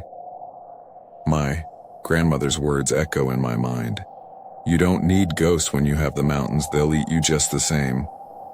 I believe her now. The Appalachians are alive, ancient, and they hold things we'll never understand. I won't go back, but I know it doesn't matter. It saw me and it won't forget. In the heart of the wilderness, where the trees promise peace, we found something else. Eyes in the dark, watching, waiting, hunting. The Appalachian Trail has always been my refuge, a ribbon of earth where the world's noise fades and I can breathe again. For years, Ashley, Brooke, and I have carved out time to explore its stretches, piecing together its vastness section by section. We're not experts, but we're seasoned enough to trust our instincts, to feel the pulse of the forest. 2 Octobers ago, we set our sights on a remote stretch in Southwest Virginia, craving the quiet of its deep national forest. We wanted solitude, a chance to lose ourselves in the wild. Instead, we found terror that still clings to us like a shadow. We parked at a long-term lot near a trailhead, our packs heavy with gear, our spirits light with anticipation. The morning was crisp, the air sharp with the scent of fallen leaves, the sky a canvas of blue streaked with gold.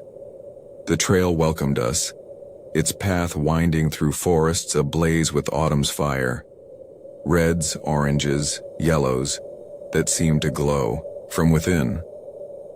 We walked in rhythm, our laughter echoing, the world reduced to the crunch of our boots and the whisper of the wind.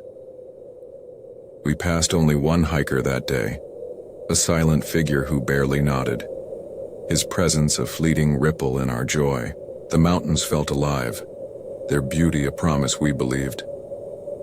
As dusk fell, we aimed for a trail shelter, a simple wooden haven for weary hikers. But when we arrived, it was claimed. 3 men, their gear sprawled, their eyes locking onto us with an intensity that stopped my breath. They didn't speak, didn't smile, just stared, their gazes heavy, unblinking, like predators sizing up prey. Ashley's posture shifted, her hand tightening on her pack strap, her voice low as we moved past. Out of their earshot, she whispered, "I don't like this, we can't stay here." Her unease was infectious, a chill that settled in my bones. Brooke nodded, her eyes darting back, and we agreed to keep moving, to find a place of our own. We hiked deeper, the trail narrowing, the forest closing in. The light faded, the trees casting long shadows that seemed to reach for us. We found a small clearing off a side trail, hidden by dense pines, its floor soft with moss. It felt safe, or as safe as we could hope for. We pitched our tent, built a small fire and cooked dehydrated meals, the flames a fragile shield against the dark. We talked in hushed tones, trying to shake the memory of those eyes. But the forest was too quiet, its silence a weight that pressed against us. By 9:30 we crawled into the tent, zipping ourselves in, the world outside a vast unknown. I was asleep, lost in dreams of endless trails, when a sound pulled me back. Footsteps, slow, deliberate, circling our tent. My eyes snapped open, heart pounding, the air inside the tent thick with tension. Ashley and Brooke were already awake, sitting up, their faces pale in the dim glow of a flashlight. We didn't speak, didn't move, just listened as the steps crunched through leaves, pausing, then moving again. This wasn't an animal. Too heavy, too intentional. I reached for the pistol I kept in my pack, my fingers steadied despite the fear clawing at my chest. I signaled for them to stay quiet, my breath shallow, every nerve on fire. I slid out of the tent, crouching low, the pistol in one hand, flashlight in the other. The night was black, the stars hidden, the forest a wall of shadows. I waited, letting my eyes adjust, the cold seeping through my clothes. Then I heard it, a sharp snap off to the right, maybe 15 feet away. I flicked on the flashlight, its beam cutting through the dark, but found nothing, just trees, their branches clawing at the sky. But there, a flicker of movement, a T1 figure ducking behind a trunk. I shouted, my voice raw. "We're armed. Get lost." No answer, only silence, heavy and mocking. I moved toward the spot, slow, the pistol steady, my heart a drum in my throat. Then from the left, a rustle, someone running. Another sound opposite, a third figure fleeing. 3 of them, just like the men at the shelter. The truth hit me like a blow. They'd followed us, watched us, waited for the dark. I backed toward the tent, my pulse roaring, and found Ashley outside, crouched, her own gun drawn, her eyes scanning the trees. We didn't sleep that night, sitting in a tight circle, the pistol in my lap, the flashlight's beam a lifeline. Every sound, a leaf falling, a branch swaying, made us flinch. The forest, no longer a refuge but a predator's lair. Dawn broke, gray and cold, but it brought no relief. We packed in silence, our exhaustion a heavy cloak, and agreed to keep moving. Maybe it was a prank, a cruel game to scare us, or maybe they wanted the shelter for themselves. We told ourselves this, but the lie felt thin, the memory of those eyes too sharp. We hiked fast, eating little, stopping only to listen, to scan the trees for movement. The trail stretched endless, the mountains watching, their beauty now a mask for something darker. I felt it, a prickle on my neck, the weight of unseen eyes tracking us through the wild. By sunset, Brooke spotted a narrow ravine, its rocky overhang a natural shield. It was tight, barely room for the tent, but hidden, hard to reach, a fortress in the chaos. We set up camp, our movements quick, our voices low. I told Ashley and Brooke not to worry, that we were safe now, but the words felt hollow, a prayer against the truth. We skipped the fire, too risky, and ate cold food in the dark, the silence pressing closer. Ashley lay down, her body tense, while Brooke tried to stay awake with me, her eyes heavy. I told her to rest, promising to keep watch, my pistol a cold, comfort in my hand. Sometime around 2 a.m. I must have drifted, my body betraying me. I woke to a sound, our gear shifting, a soft scrape that wasn't Ashley or Brooke. My heart lurched, the pistol in my grip as I grabbed the flashlight. I stepped out slow, scanning the ravine, the beam trembling in my hand, A figure crouched near our packs, caught in the light, then bolted, vanishing down the ravine. I moved up the incline, desperate to see where they'd gone, and that's when I saw them. 4 lights, 50 yards out, near a creek bed. They stood, still, watching, their beams unwavering like they'd been waiting. My breath caught, fear a vice around my chest. One reached for his waist, and I saw it. A glint, not a knife but a machete, its blade catching the moonlight. Time fractured, my mind screaming to run, but my body froze. Then a shot rang out, not mine. Ashley behind me, her gun raised. The warning clear. The lights didn't flinch, but her voice was steel. Next one's not a warning. I backed away, my pistol aimed, shouting for Brooke to grab what she could. There weren't 3, there were more, and they weren't here to steal. We fled, tearing through the forest, no trail, just brush and trees. The night a tangle of claws. Thorns tore at our skin, our breaths ragged, but we didn't stop. Brooke clutched her pack, Ashley's gun still drawn, my flashlight a wild beam cutting the dark. We ran for hours, scratched and bleeding, until dawn painted the sky gray. At one point, I glanced back. A figure, far off, standing among the trees, watching. I didn't tell the others, didn't want to break their resolve. We kept moving, driven by a fear that burned brighter than exhaustion. 36 hours later, we reached a road, our bodies broken, our spirits frayed. A truck driver stopped, his face kind but wary, and let us climb in, the warmth of his cab, a fragile haven. We collapsed, the weight of the night crashing down, the forest's gaze still heavy on our backs. We reported everything to the police, dates, descriptions, the machete, but they found nothing. The case closed for lack of evidence. 2 solo hikers vanished in that area soon after, and though the police said the cases weren't linked, the coincidence chills me.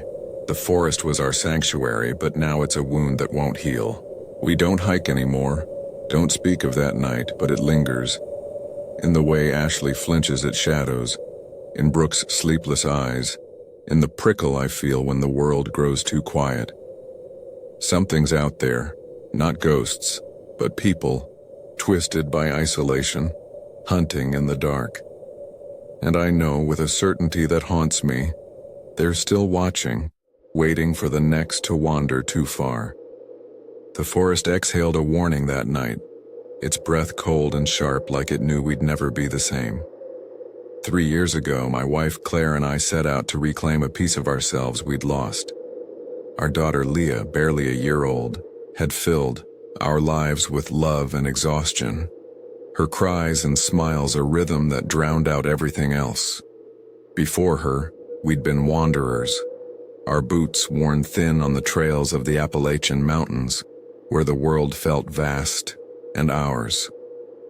The Roan Highlands, a remote stretch of rolling hills and dense woods, called to us, promising the silence we craved. We packed our gear, strapped Leah to my chest, and headed into the forest, naive to the darkness waiting. We thought we knew the mountains, but they knew us better, and they were hungry. Hiking was our sanctuary, a way to strip life down to its essentials, just us, the earth, and the steady beat of our steps. Leah's birth had paused that rhythm, her first year a blur of sleepless nights and diaper changes. But as she grew stronger, her eyes bright with curiosity, we felt ready to return. The Roan Highlands were perfect, their trails less trodden than the Smokies, their beauty raw and untouched. We knew the risks, wild animals, unpredictable weather, but we'd faced them before. The folklore, the stories of vanishings we'd brushed off as campfire tales. What could touch us? A family bound by love. We set out in early spring, the air cool, the forest waking from winter's sleep. Leah babbled in her carrier, her tiny hands reaching for the trees, and Claire's smile lit the path ahead. For a moment, life was whole, the mountains a refuge. But refugees can turn to traps, and we were walking into one. The first 2 days were idyllic. The trail wound through meadows dotted with wildflowers, the sky a endless blue. We passed a few, hikers, solo trekkers, couples, each offering a nod or a quick hello. The forest was alive, birdsong weaving through the canopy, the scent of pine and earth thick in the air. We camped in small clearings, Leah sleeping soundly between us, her warmth tethered to the present. But on the second day we met them. A woman with curly red hair, a straw hat stained with dirt, and a man tall and gaunt, his beard scruffy, his eyes too bright, like they burned with something unnatural. They approached us on the trail, their smiles tight, their questions sharp. How long had we been out? Did Leah sleep well in the tent? Weren't we afraid of bears? The woman reached for Leah, her fingers brushing the air, and Claire stepped back, her smile polite but firm. They're watching her, my instincts screamed, a chill settling in my gut. We walked away, their gazes heavy on our backs, and whispered that something was off. Just quirky hikers, we told ourselves. But the forest felt different now. Its silence a warning we didn't heed. By the third night, we'd pushed deeper into the highlands, seeking a spot far from the main trail. We found a clearing, hidden by tall pines, its floor soft with moss. The air was still, the pond nearby reflecting a sky fading to dusk. We set up camp, hung our food bag high to keep it from animals, and settled in. Leah slept early, her breath soft, and Claire and I sat by the fire, our voices low. The forest was quiet, too quiet, the kind of silence that presses against your skin. We laughed off our unease, blaming fatigue, but I checked the tent's zippers twice, my hand lingering on the pistol in my pack. You're safe, I told myself, but the lie tasted bitter. We slept deeply that night, a rare gift, but the morning brought a truth that shattered our peace. When we stepped out of the tent, the ground was marked, footprints, humans circling our camp like a predator's path. My heart sank, my eyes tracing the tracks, their edges sharp in the dew-soaked earth. Someone was here. Worse, Leah's things were gone. Her bottle, her silicone plate, her tiny utensils, all vanished.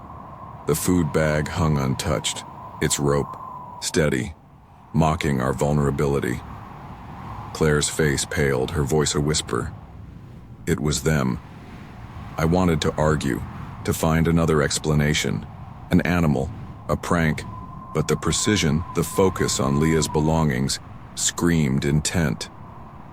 They came for her. My stomach twisted, fear raw and visceral as I scanned the trees, expecting those eyes to emerge from the shadows. We decided to leave, to cut our trip short, to escape whatever hunted us. 3 days to the car became 2, a grueling march fueled by dread. We're not safe here, I thought. The forest no longer a friend, but a maze of threats. That night we had no choice but to camp again.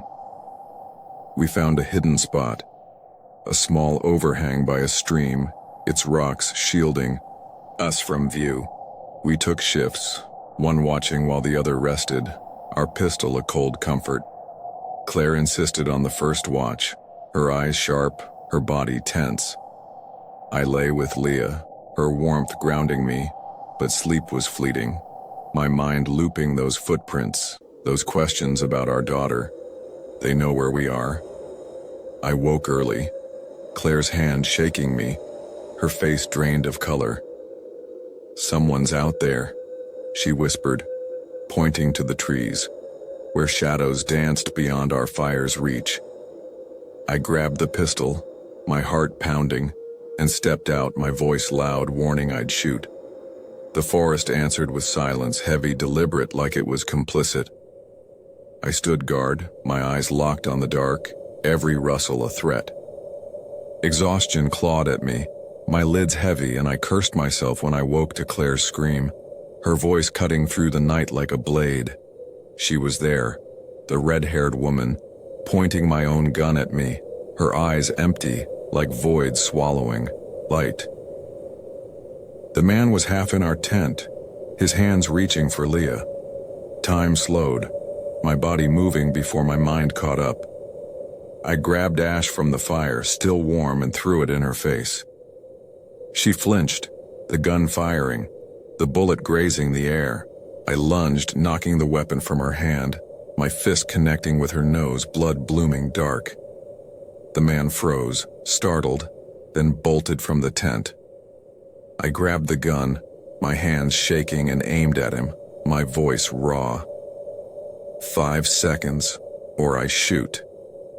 His eyes widened, uncertainty flickering before he dragged the woman into the dark, their footsteps fading. Claire clutched Leah, her sobs muffled, our daughter trembling in her arms. We wanted to flee, to run through the night, but the forest was a black labyrinth and Leah was in shock. Wait for dawn, we decided, the hours crawling, our eyes never leaving the trees. The hike back was brutal. Leah cried, her wails echoing in the hollows, and Claire and I moved like ghosts, our bodies drained, our minds fractured. We didn't speak. Didn't need to. The fear bound us tighter than words. We reached the car at dusk, our legs bleeding from thorns, our packs heavy with dread. We drove to the police, the story spilling out. Footprints, stolen items, the attack.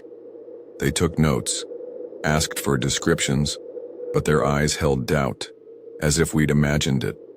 They found no trace, no evidence. The case closed for lack of proof. We returned home, broken. The forest's betrayal, a wound that wouldn't heal. Weeks later, an officer called, saying another couple had reported a similar encounter, the descriptions matching our attackers. They're still out there. I realized the thought, a cold weight in my chest. The highlands were our refuge, but now they're a scar. Leah, now 4, clings to us at night, her dreams haunted by shadows she can't name. Claire flinches at strangers, her trust shattered. I see that woman's eyes in my sleep, their emptiness a mirror of the void she left in me. They wanted our daughter, and they almost took her. The forest is no longer safe, its silence a scream louder than any sound. We thought we were prepared, experienced, but the mountains taught us otherwise. No matter how strong you are, the dark can still find you. I don't know if we'll ever hike again, but I know this. The Appalachians are alive, ancient, and they hold terrors that don't forgive. We escaped, but we'll never be free.